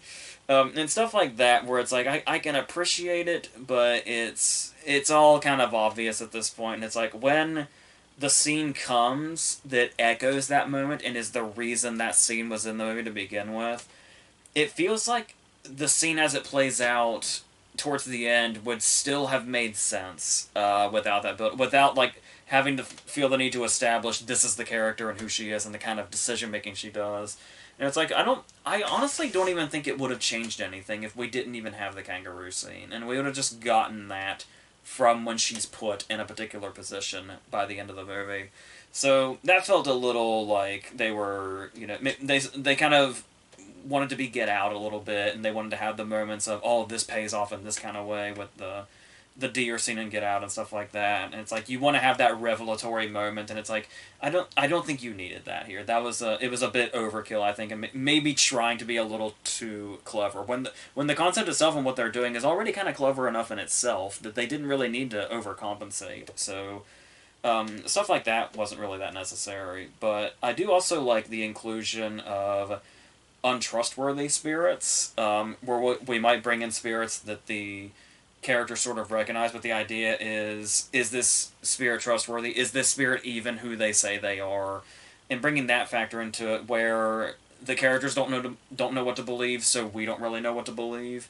So that's kind of brings in a fun factor to it also, and kind of brings in the sort of scary side of what's going on here, and it adds more of a layer to the scary than just like what the spirits look like when we see them and stuff like that, which is great. Another thing it does lean pretty heavily into that I feel like we're kind of the point has been made is the elevated horror thing, where horror is like being representative of like trauma and grieving and stuff like that. It is another one of those, and like that's something where I feel like that's been established. Like we kind of get that now. It doesn't really feel that fresh anymore, which is unfortunate. But I mean, to still tell a strong story with it is like if this was like one of the earlier examples of using the horror as symbolism for trauma or grieving or whatever, there would definitely they did use that well. And like it's not too. I mean, I can't tell if it's really really obvious just because we've seen so many variations of that by this point. Because I remember for at the time that it came out, the Babadook kind of being the sort of poster child for it seemed like this sort of start in that direction of this elevated horror. I felt like there was like a revelatory moment like a couple of years after it came out where they're like, oh, you know what it's actually about, right? And then, like the mental health and the trauma and stuff like that. And I don't think that was something people got right away when it came out, despite, revisionist history making it seem that way. I remember for a while I feel like The Babadook was just taken as a regular horror movie, and then over time people realized, oh shit, it was about more.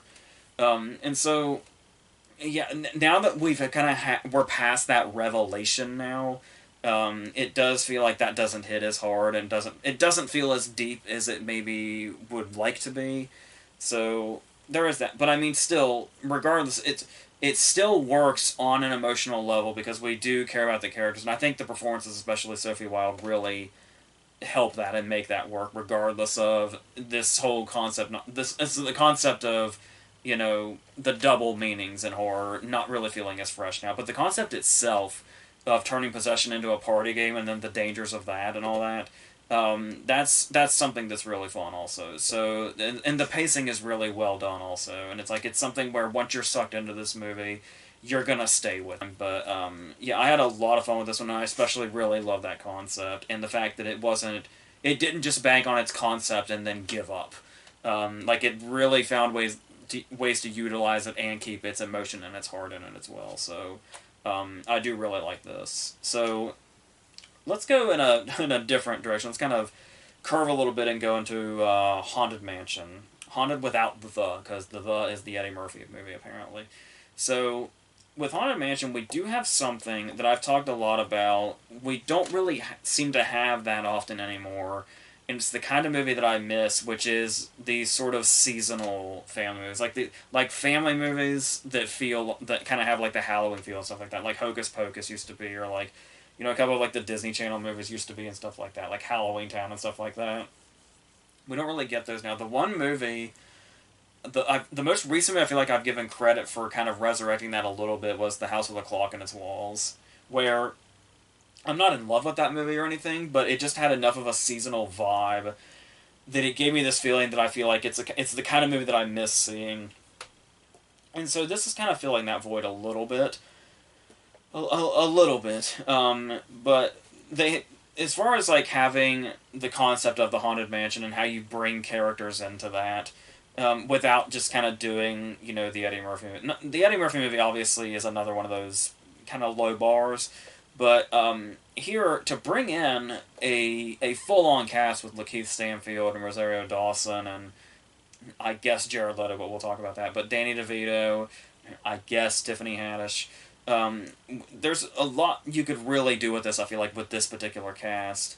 And I do like the idea of the family coming in, Rosario Dawson and her son coming in, and realizing immediately that the house is haunted. Like, it's not one of those things where they sort of gradually have to figure it out, and then, or the kid figures it out and has to convince the parent or something like that. Just as soon as they get here, they realize that it's haunted. And then they set up the whole concept of they can't leave, otherwise the ghosts come and terrorize them wherever they are until they come back.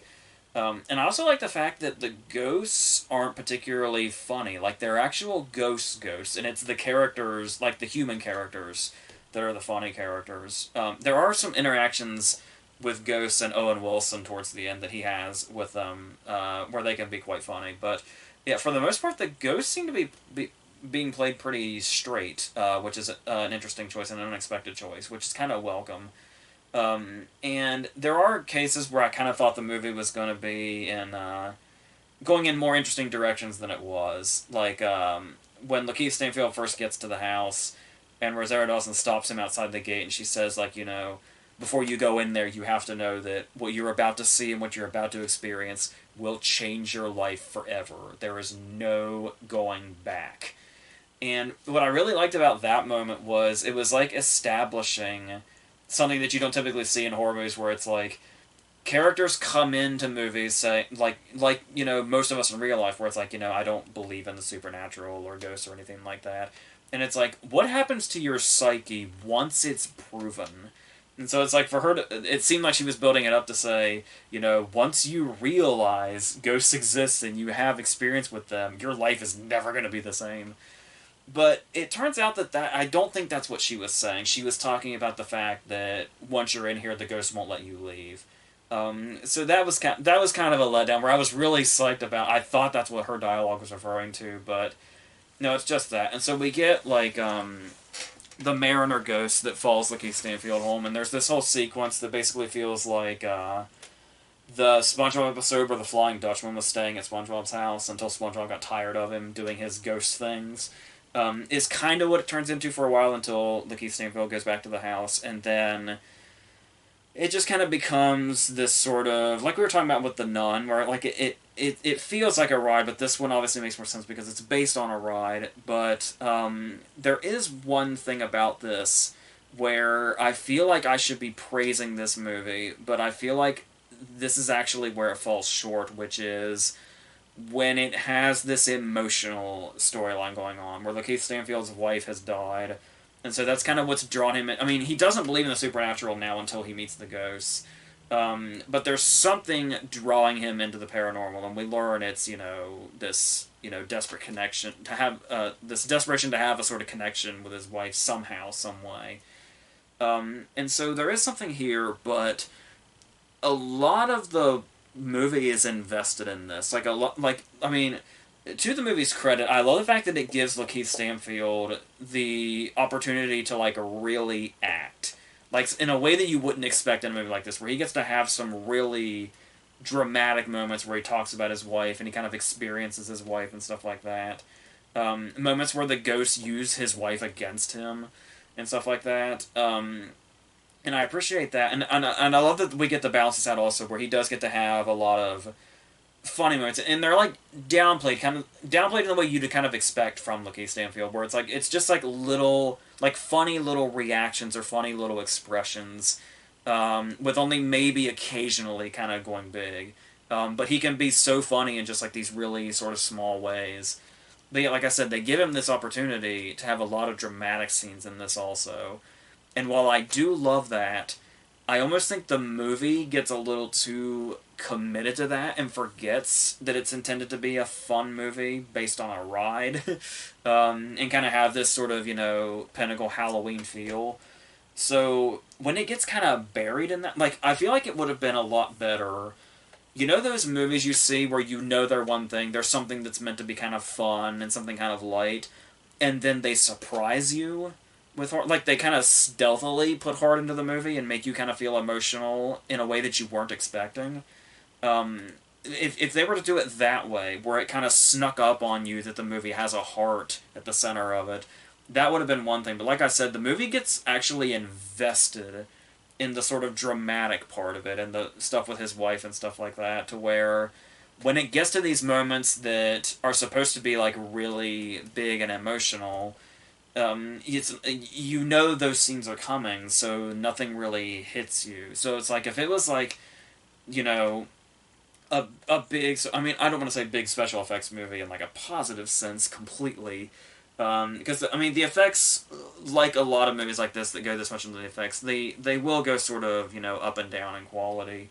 But to be this sort of, extravaganza movie, with like ghosts and stuff like that, and big, like actiony sort of moments or something, or Danny DeVito getting pulled out of the house by a chair or something, and then, like I said, sneaking emotion in when you were least expecting it. That can be when it like really hits you. But it's like divided. It's like half and half of what it is between those two things, and that's, I don't know. And they could have. I feel like another way they could have added more fun to this is to do more with the Hatbox Ghost, which is, once again, I guess, Jared Leto.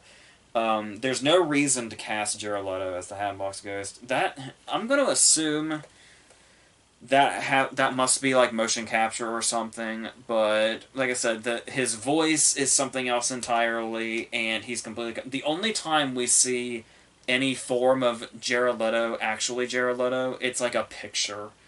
So it's like the fact that he's credited as the ghost can only mean that there was like a motion capture thing going on here, because nothing else. There's no reason.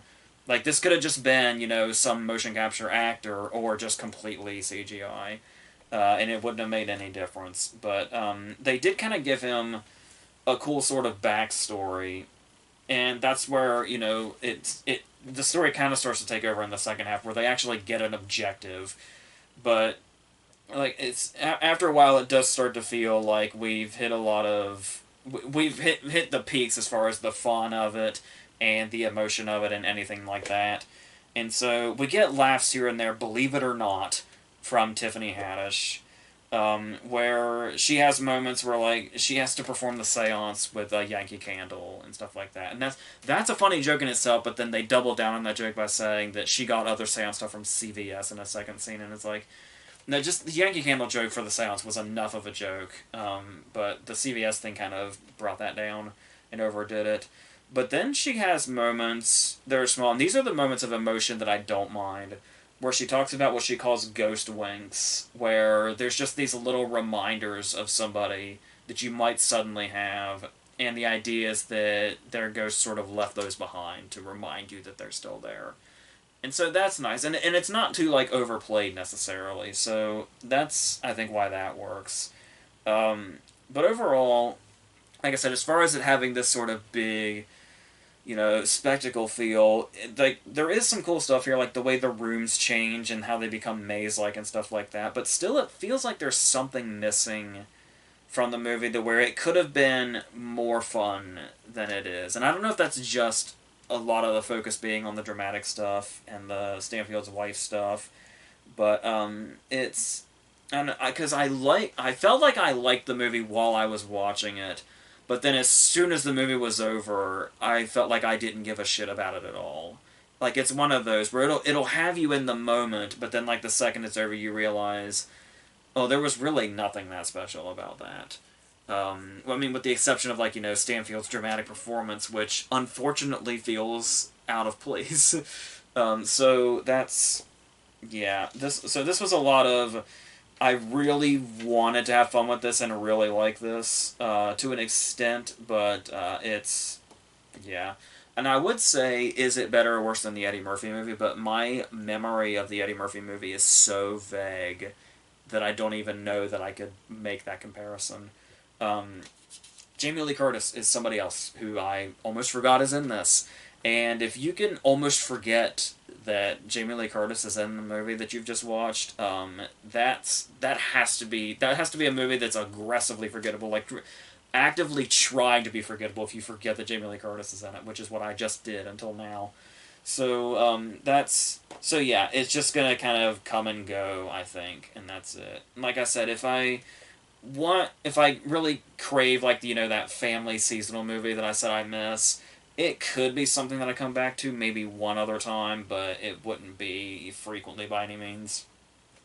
Probably because I'll just keep forgetting it exists. So let's go on to the Blackening. which I have multiple feelings about in general. I will say that I do, overall, at the end of the day, I do like this movie. And I think one thing that I especially like about it is that normally I would say I get frustrated with a movie when I don't quite know what it is or what it's trying to be. But with the way this movie sort of unfolds, I was actually really liking that I wasn't quite sure what it was doing as far as genre goes.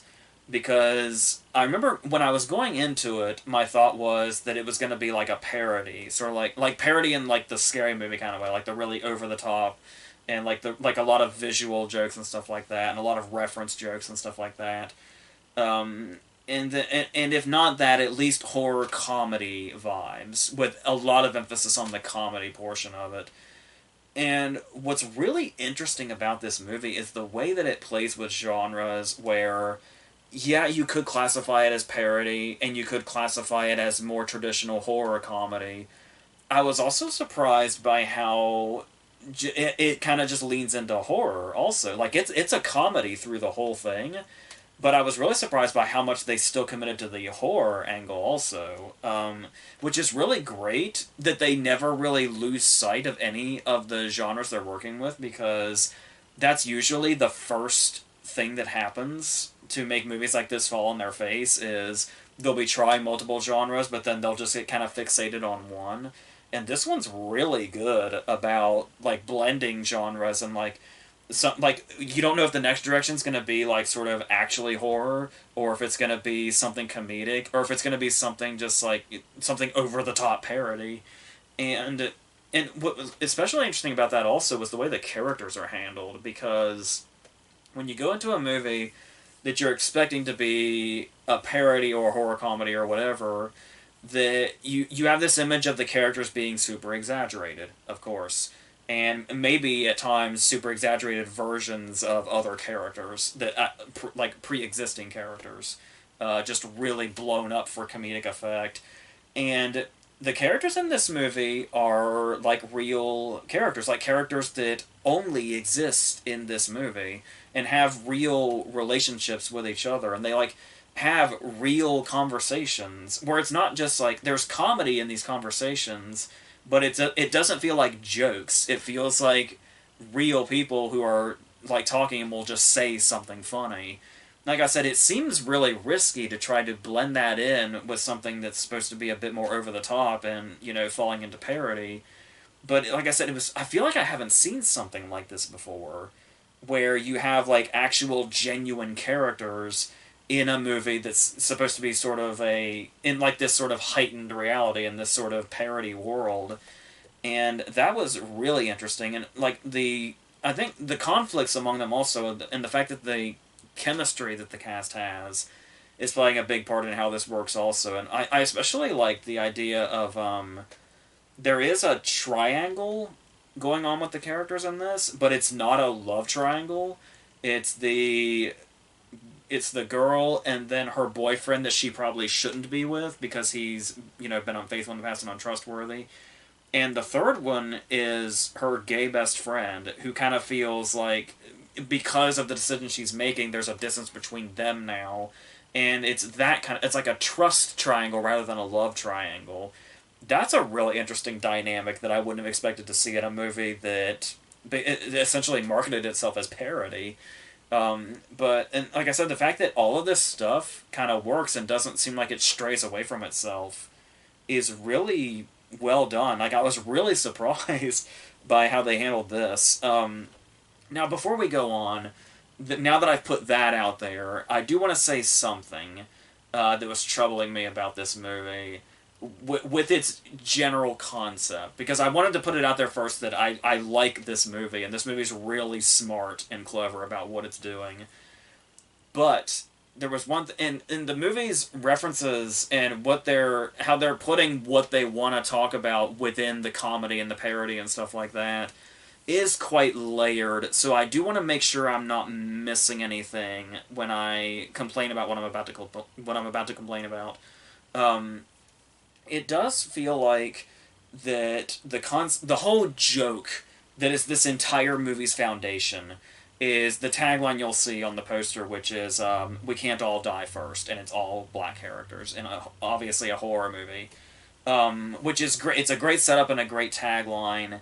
But the one thing that was rubbing me the wrong way was I was I was wondering if the whole foundation of like that joke being the foundation is this whole trope that's in Bad Faith, and where it's like it feels more like a Mandela effect trope to me, of this idea of the black characters are going to die first in a horror movie, because looking back on it, I was trying to think, and horror is obviously like my favorite genre, so I've seen like hundreds and hundreds and hundreds of horror movies. There are horror movies everywhere. In the depths of any place movies are, you will find hundreds of horror movies. And I feel like I've seen quite a massive chunk of them. Many of them we've talked about on the channel, even. And so this idea of this trope that supposedly exists. But the thing about it is, when I thought back to it, the only conclusion I could come to was I remember when this trope kind of became popular, and it might seem hard to believe now because this movie isn't that famous or really like talked about a lot. But when the movie Evolution was coming out, there were TV spots and commercials everywhere, and one of the key moments in all these trailers and TV spots for Evolution was when they're inspecting an alien, and Orlando Jones says the line, "Oh no, I've seen this movie. The black dude dies first." And I remember that joke like really like even before the movie came out, just from being in the trailer, that joke really took off. And it was like this sort of revelatory thing of, oh yeah, that is a trope. But ever since that kind of happened, I've been thinking like, is that a trope though? Because I can't, in like the hundreds and hundreds of horror movies that I've seen, I I honestly can't really. The one example they give is Scream 2, when Omar Epps and Jada Pinkett are the first to die. But the thing about that that's interesting is the reason they bring up Scream 2 is because the question is, name a horror movie where the black character doesn't die first, I think it is. And it either doesn't die at all or doesn't die first. And he says, Jay Farrow says Omar Epps and Jada Pinkett in Scream 2, and then he has to be corrected, no, they died first. And so that's kind of a weird example to go with for me, I think, because Gale's cameraman is a black character that survived Scream 2, so Scream 2 would have been an answer, but they took it in that other direction. And they make this other joke that seems like it's supposed to be this big, like clever moment, where they're really sticking it to that movie, where they say, I actually think the reason they killed Jada Pinkett and Omar Epps in the opening scene is because they didn't have the budget to hold on to them. And then there's like even a pause to show like, oh, isn't that, real clever? There's also a pause because they realize that they're, the characters in an opening scene of a horror movie and they're probably about to die. But that joke doesn't work either because it's always been Scream's thing to get actors that are very recognizable and a big deal and famous and kill them in the opening scene. It started with Drew Barrymore. That's the whole point of like every Scream opening. So, like I said, the whole setup feels like it's kind of in bad faith, and it's like, and as far as the idea of like, name a movie off the top of your head, a horror movie where a black character lives, and it's like, well, LL Cool J has survived like 3 horror movies. If you count Deep Blue Sea and like Mindhunters on top of Halloween H2O. Speaking of Halloween, Busta Rhymes surviving Halloween Resurrection. And like there's a plenty. I get that maybe I'm reading too much into it. And it's like you're kind of there's enough to establish a trope that you can run with where you don't have to poke holes in it. But like I said, the fact that I can't I'm struggled to think of many that there's enough to even consider this a real trope is something that I was kind of having trouble getting behind as far as the movie's whole, like this, the joke that is the movie's whole foundation. So I don't know, Tay Diggs in House on Haunted Hill. But it's moving on from that, though. Like I said, the movie still does plenty of clever things with genre and character and stuff like that. That I was able to move past that, but it took me a while to move past the fact that I don't even know that the foundation is, stable, as far as what it's playing off of. But yeah, then like I said, once it gets into it and it becomes like a legit horror comedy with its own story and all that, where like when you think parody, you think of like they're doing a specific movie and then riffing on it. But it's like, no, this is like its own sort. Yeah, they're playing a game, so there's like maybe Jigsaw vibes occasionally with this particular killer on the TV and stuff like that. And like coming through with like a mask and a crossbow and stuff like that. It's like it's a lot of it does feel like kind of You're Next, just with like racist killers and a lot of comedy. But there's still plenty enough here, especially with the characters, that it feels like its own thing. And I feel like that's a strength that really carries it throughout its runtime. And the fact that they do, and they set up the idea that they're playing with tropes, where like they're here for like a Juneteenth gathering, and it's in a cabin in the woods, and of course somebody's going to immediately say, "Oh my God, it's a cabin in the woods." And so, but like I said, they find different layers to go with, where it's not just the joke by itself that they're establishing a trope, and it's the way that they put this sort of.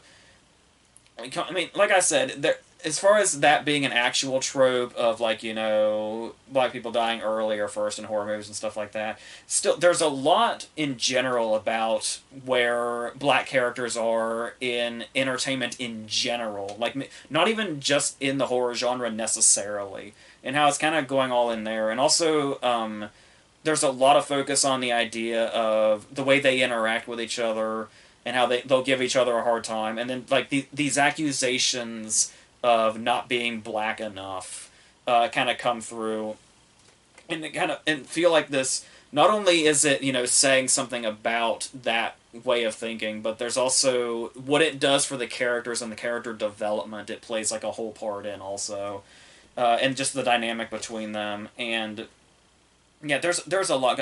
There's probably a lot I didn't even catch also, because like I said, there's going to be probably a lot of like cultural references. And the fact that it doesn't really like it's able to just do that without having to explain itself or feel like it needs to explain itself. It's something, because that's something rampant in comedy in general, is like jokes that just they'll do the joke and you'll be like, "Oh yeah, I get that. That's really clever." And then the movie will grind to a halt to explain that joke for like 5 minutes. And it's like, this is a movie that doesn't do that, thankfully. So if there's stuff I feel like I didn't get, in a way, I'm grateful that the movie was smart enough to just trust that jokes will hit when they hit. And there's as far as like the jokes also in particular, and about them just kind of coming and going without feeling the need to explain themselves. Another thing that I really liked about this movie that it feels like a lot of comedies are lacking is jokes that come from an unexpected place. Like, it feels like comedy movies are riddled now with just jokes that are so obvious and jokes that you can just see coming from a mile away. And I've talked about reference humor before and how that's a really hard thing to pull off, because reference humor can be so lazy, where you can just say, "Oh, this is like that one movie or whatever, or that one thing or whatever." But sometimes there's skill in being able to pluck a joke from a situation that feels so out of nowhere, so unexpected, or like I said, even just a reference where like if you reference something that's out of nowhere enough but fits in the context of the situation, it's like that in itself is like there's a reference to Becker randomly that threw me off. There's a lot of comedy gold to be had in this first scene where they start playing the game, and it's a trivia game. It's essentially like a Black History trivia game, only lives are on the line if you get questions wrong. And there's one particular moment where there is a Friends question that has, like, that in itself, it's like, oh, I can kind of see where that joke is going, because a lot of people have talked about how, black characters were, like, missing, and black actors were, like, totally missing from Friends, pretty much. And so that seems like we know where that joke is going, but then the punchline is just really, really funny. And like I said, not quite the direction you think it's going to go. Like, you might have an idea, but then it'll throw just like one more curve to the punchline, and it'll just catch you off guard. And it does that a lot also. So, and there's also like a really perfectly timed Rosa Parks joke And it's like, and the fact that they establish things visually in scenes that make these punchlines pay off and these jokes come that you don't see coming, even though the setups to them have been on screen for quite some time. It's really well done. You also get, some physical humor here and there. There's one particularly funny moment where one of the characters is fighting the killer, and neither one of them can fight physically very well. One of them is severely injured also while this is happening. But the killer also just can't fight at all. And stuff like that is really funny also. So yeah, this felt really unexpected as far as not just how it approached genres, but also where how some of the punchlines would come in. And that's something that I feel like is just really missing from comedy movies. It's just an unpredictability. So this was really refreshing. Like I said, the only thing that's really holding me back is, like I said, the joke that the whole thing is hinging on. But even that, like I said, there's too many clever things going on here and too many layered things going on here to get too wrapped up in something that it really finds a way to expand on, and it doesn't just stick with one joke. It's got a whole bunch of stuff up its sleeve. So that was really surprising and refreshing, coming from a movie that I went into just thinking it was going to be, like a parody movie. So that's fantastic. So let's go on to The Pope's Exorcist, which is a movie I still don't quite know how to take. It is from Julius Avery, who I was really excited about after Overlord, because I loved Overlord. That movie's so insane and so good. And he's been on an interesting career path since then. I think he did that Stallone movie last year, I think. I didn't even see it, but I didn't hear that great things about it. But here he's come back to horror, and we are in 1987, and Russell Crowe is playing the title character of the Exorcist that the Pope hires personally. And I think I was thrown off at the start because I didn't quite realize what this movie was going to be, or more specifically what this character was going to be. Because Russell Crowe playing an exorcist, you kind of imagine, he's going to probably do it like really stone-faced, and it's going to be a role that he kind of, sleepwalks through and gets his paycheck and goes home or whatever. No, this is a pretty unconventional exorcist. It's an unconventional character, and it's very interesting that Russell Crowe plays him. And I think that's, it's a strength of the character that it's kind of unexpected that Russell Crowe would play this. Russell Crowe now, who's more, inclined to embrace comedy and stuff like that, maybe, but still, I can say I did not see this character coming. Where, first of all, he rides in on a scooter that he seems a bit too big for, going to these exorcisms. And to do this whole thing, that in itself, to see this guy just goes from, exorcism to exorcism on a scooter, that's one thing. But you would think, oh my god, it's unintentionally funny. But no, this character is, you could almost borderline say he's a comedic character, almost as much as he is a serious character. And yes, mind you, this is an exorcist, hired personally by the Pope, and also, just for good measure, apparently very loosely based on a real person. So maybe it almost makes it more believable that this guy is a real person because of how unconventional he feels. Where it's not just, a broody sort of Russell Crowe coming in and performing exorcism and stuff like that, and having a dark past and stuff like that. He's got a dark past, but he's also, there's a lot of other things going on with this character that are unexpected. The first English words he speaks in this movie are said to a bishop, and those words are "no shit." And it's also interesting they hired Russell Crowe to play this character where he speaks a lot of Italian in it, and usually it's they hired a famous English speaking actor to play this part. So obviously, even if the character speaks predominantly Italian, he's gonna speak English because it's an English speaking actor. In this, American movie or whatever. And no, they have to really talk him into speaking English. He's where he's really into the Italian. So that was interesting also. So this was all, I was kind of just thrown off by like the first 20 minutes of this movie as we're meeting this character. Now, mind you, the movie does get a little more generic as it goes, but in the meantime, because it's set in 1987, we also incorporate 80s rock whenever we can. That's really surprising. And intercut with these scenes of the Pope, Franco Nero playing the Pope, in like, you know, the churches and all that. It's I don't. It's wild. Like it's it's a lot to take in when you're expecting a pretty generic movie. And that's the thing though is don't get ahead and think, you know, like, oh, it's an unconventional movie. No, it's still a pretty cliche generic movie. There's just these weird elements thrown into it that kind of throw a wrench in that a little bit from time to time, and they're enough to make you think. This isn't as much of a garden variety exorcism movie as it feels. Like we've talked about with The Exorcist Believer and about how, you know, exorcism movies are so played out. There's really only so much you can do with it. Once we've seen an exorcism scene, we've seen most of the exorcism scenes. Even possessions too. If we've seen one possession, we've seen most of them.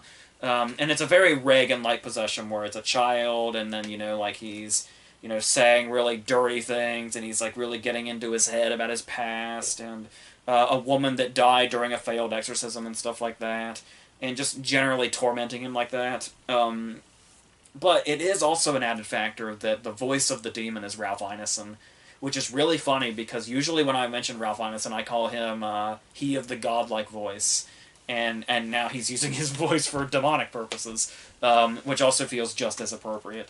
So. Yeah, as far as it being generic, though, yeah, it's a family moves into a house. There's the rebellious teenage daughter. There's the, you know, traumatized little brother. One of them is going to get possessed, or maybe there'll be a lot of possessions going on here, and they kind of ping pong back and forth. But there's a lot here that's very familiar, and there's a lot of stuff that does feel like, oh, we've seen this before. And there are stretches where it's not as crazy as it sounds, or it's not as unconventional as it sounds. But when we do get to those moments, I don't know, it adds a little more flair to it. Like, I guess you have to really go into this movie with low expectations, and then you can get really caught off guard by this stuff. So if you haven't seen the movie and you're hearing me talk about this now, I guess it's too late, unfortunately, to get blindsided by the movie a little bit. But that was my experience here, and to the movie's credit, even though it does get CGI heavy and it's like it's still an exorcism at the end of the day. When we get to like the final act of the movie, it does get pretty large scale in comparison to typical sort of exorcism scenes, and like they really it's like a very widespread sort of exorcism and possession and stuff like that.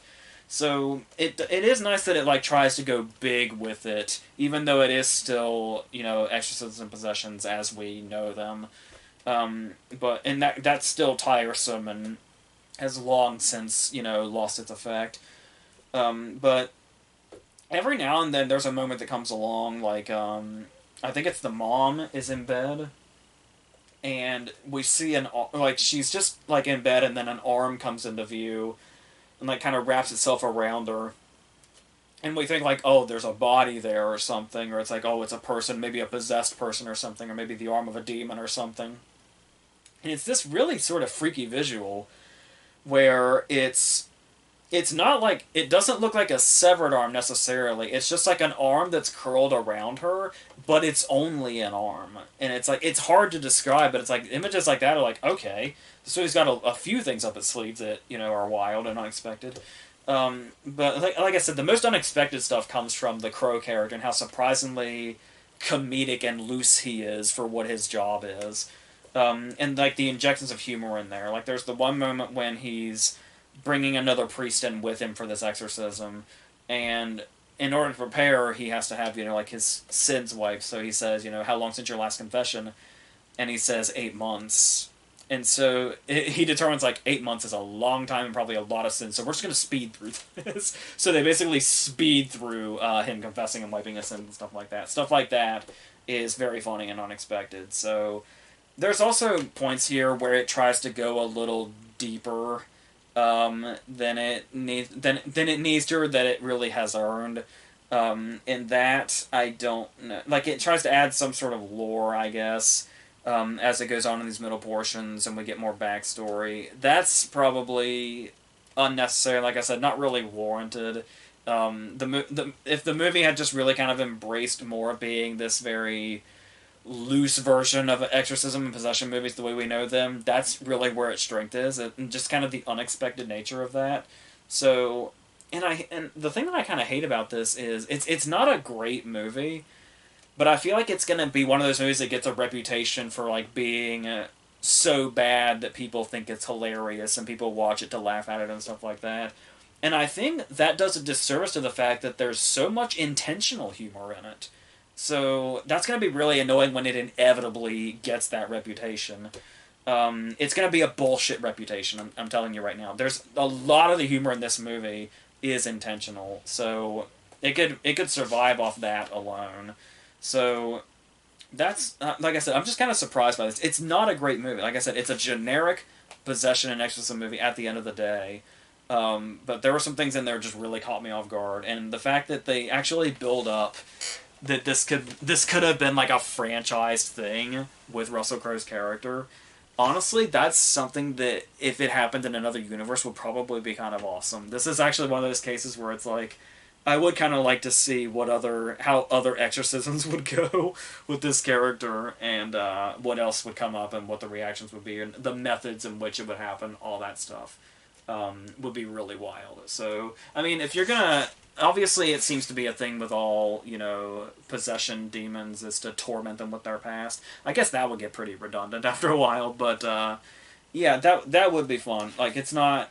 This isn't going to be like a franchise movie or anything, but, I would actually almost be kind of fun if it was. So, that's basically how I feel about that.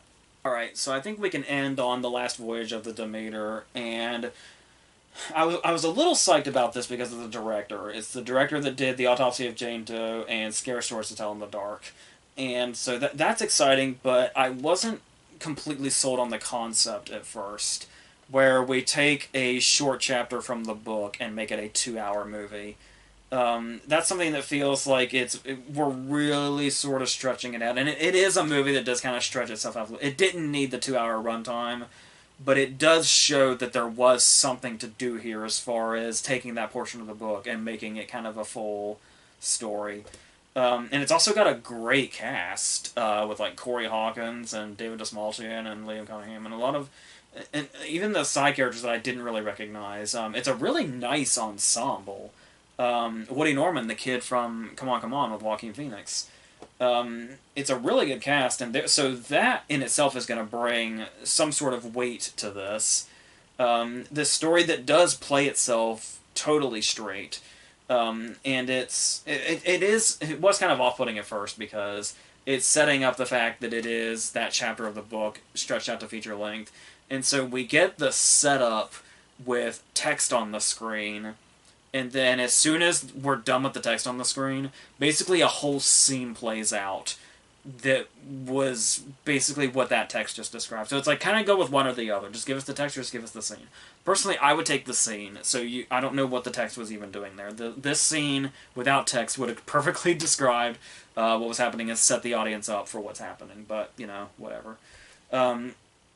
So, yeah, obviously, when you know the concept, you know that they're on the ship, and Dracula is in a box in one of the crates, and eventually he's going to get out, and the ship is going to dock, and there's going to be nobody there. So, and no recorded survivors. So, to get to know this crew and what's going to go on here, they set it up pretty well as far as this is, like, not only is it just this is what the characters do, but also the money that they're doing it for is how they get by, and so they throw in this other thing where if they're able to get to their destination at a certain time, like if they're able to get there like early, there'll be like a hefty bonus involved. So it's already established that they do not want to stop this ship for any reason or slow down this ship for any reason. They want to keep going forward. So that's going to give us even more of this feeling of we're essentially trapped at sea, and we have no choice but to keep going because that hefty reward that we all need is on the other side. And how far you want to take how important that is to some of these characters in regards to what happens here could be another thing, but there is obviously, going into it, I did know that we were basically getting like a CGI Dracula creature. Now, I didn't realize how Kurt Barlow his face was going to be, like the Toby Hooper Kurt Barlow. But yeah, he does have that sort of look, and he is very CGI'd, and I don't know. I feel better about it now that I've actually seen the movie, but I'm still not sure if I'm completely sold on if you were going to go through the trouble of this entire movie and doing this whole concept, how much of it was worth it if you're going to basically have an almost fully CGI Dracula? Because that in itself can be kind of underwhelming. And so he's going to do, like, the jump scare appearances and stuff like that. There is one moment where Dracula appears that's not a jump scare that I found very interesting, where he's like crawling out of a dark corner, and there's no sort of big, like score or anything about it. It's just like, it's almost like our eyes are adjusting, and it's like our brains are taking time to register what we're seeing. It's like, oh, I think that's Dracula. And then, like, just as we start to register that, he, like, is able to pounce and attack and stuff like that. Stuff like that is interesting, and the way that they find the atmosphere in this movie in general, where it doesn't have the feel of like a jump scare factory movie, even though they bank on that a lot when it comes to a lot of the Dracula appearances, or the other characters that are turned throughout it. But another thing here is, in regards to that, making Dracula scary and making him sort of monster-like like they do, where there is this sort of, I don't know if you could call it a scary factor, but it's like they go for an intimidation factor, probably over a scary factor, where the kills are like really brutal, and like there's people are getting like their heads smashed and like grinded against the floor before they're bitten and like torn open and stuff like that. There's some like, I do find it interesting they went for an intimidation factor to make him sort of this like physically imposing in a way based on the violence of the kills, where they could have just done the jumping out and shrieking or whatever, which they do. Like I said, that doesn't seem like that's what they were really working towards as far as intimidating the audience with him. And because we also get these moments that aren't that. Like, the moment where the kid's under the table, and we see, like, Dracula's legs and, like, the bottom half of his body, and then the kid looks up over the table, and we get, like, this point of view of that, and then you would think, like, oh god, when he looks up, it's going to be, like, right here or something, or it's going to be some kind of jump scare. But when when we, like, pan up over the table, he's just gone. Like, in the shot where we actually saw the bottom half of him, and then there's just nothing there. Stuff like that can be really effective also. But as far as like actual scares go, a lot of it just feels like stuff we've seen before. I feel like we're seeing the birth of a new trope, which is, and it might seem really specific, but hear me out. When somebody has been like turned, like either possessed or in this case, turned into a vampire of sorts, and they're pursuing a child that trusted them when they were human, and then when this child is hiding behind a door, the creature will slam its head repeatedly against the door, where we saw, like, Hereditary is the first thing that comes to mind, and then we just saw that in Evil Dead Rise also. And it's like, it's the same setup and everything of the child, the used to be trustworthy adult, and trying to get the child. It's I feel like we're seeing the birth of a trope now, and it's already, like, lost its vigor, so that's unfortunate. I think Toni Collette was probably the peak of it already the first time around, so yeah. So that all feels like we've kind of seen a lot of the scares before. I do like these sort of not as big moments when we're sort of interacting. Like when there's a character that's been turned and they have him tied to the mast, and they get a moment to just kind of talk to him, and he says stuff like, I can hear the blood in your veins and stuff like that. That stuff's a lot creepier and scarier than like the big stuff we're getting, and like, creatures lashing out and stuff like that. And then this is also when they sort of discover, because it's interesting to see that these are characters that aren't aware of vampire lore, So when this character starts talking about feeling a burning sensation as the sun is coming up, we kind of watch them piece together what's happening exactly and what it is that'll kill them and how. In his case, he's describing to us what it feels like as he's dying, like as he's burning from the inside. Stuff like that is really interesting and kind of adds to the sort of vampire lore a little bit when it feels like this is a genre, especially when it's a movie focused on Dracula. It's something that feels like there's nothing to possibly add to this that we haven't already experienced or we don't already know. So to see that here and scenes like that, I feel like we actually could have used more of that probably.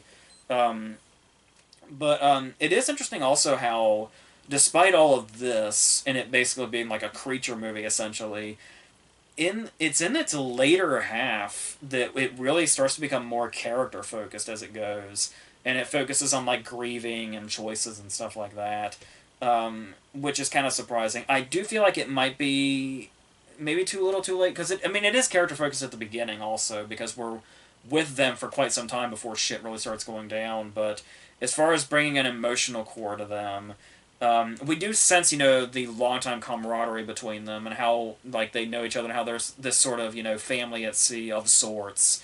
But especially their connection with the kid for a lot of them.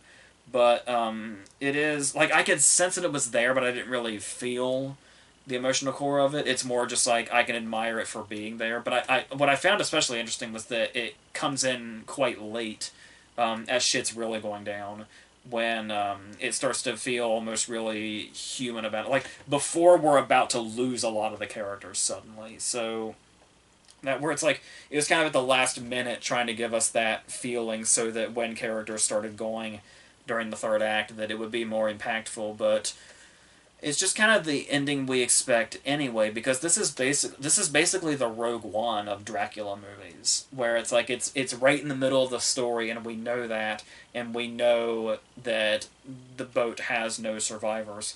If there's one problem that I do have with that, it's that the fact that the movie maybe doesn't completely commit to that. The fact that this should have been the Rogue One of Dracula movies, as far as the outcome, ending wise.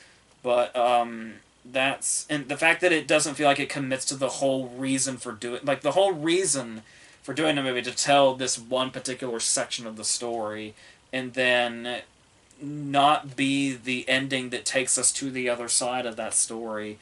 I don't know, but as far as really great production values and like really foggy atmosphere or stuff like that. There's a lot of quality in this movie, but it does feel like it might be a bit overlong, and it was stretching a little too far. This could have been like a 95-minute movie or something without feeling too stretched out, but also feeling like it had a reason to take something so condensed and kind of stretch it out to feature length. But it has some bumps on the way, but for the most part, it's fine. It might have some dry spots in it, but it's for what it is and how kind of risky the concept was. It's perfectly fine. Like especially it's very very well made, especially with given the director is not surprising. So it's got all that going for it. So that was your 10 movies that we were catching up on. The next thing is going to be another versus, and then we're going into we're going to talk about a couple of directors and a few movies that they have put out, and then we'll be on the verge of finishing October. We'll talk about a franchise, and a versus or two might still be in there, and then we'll focus on all that. So until the next thing, I think that's it.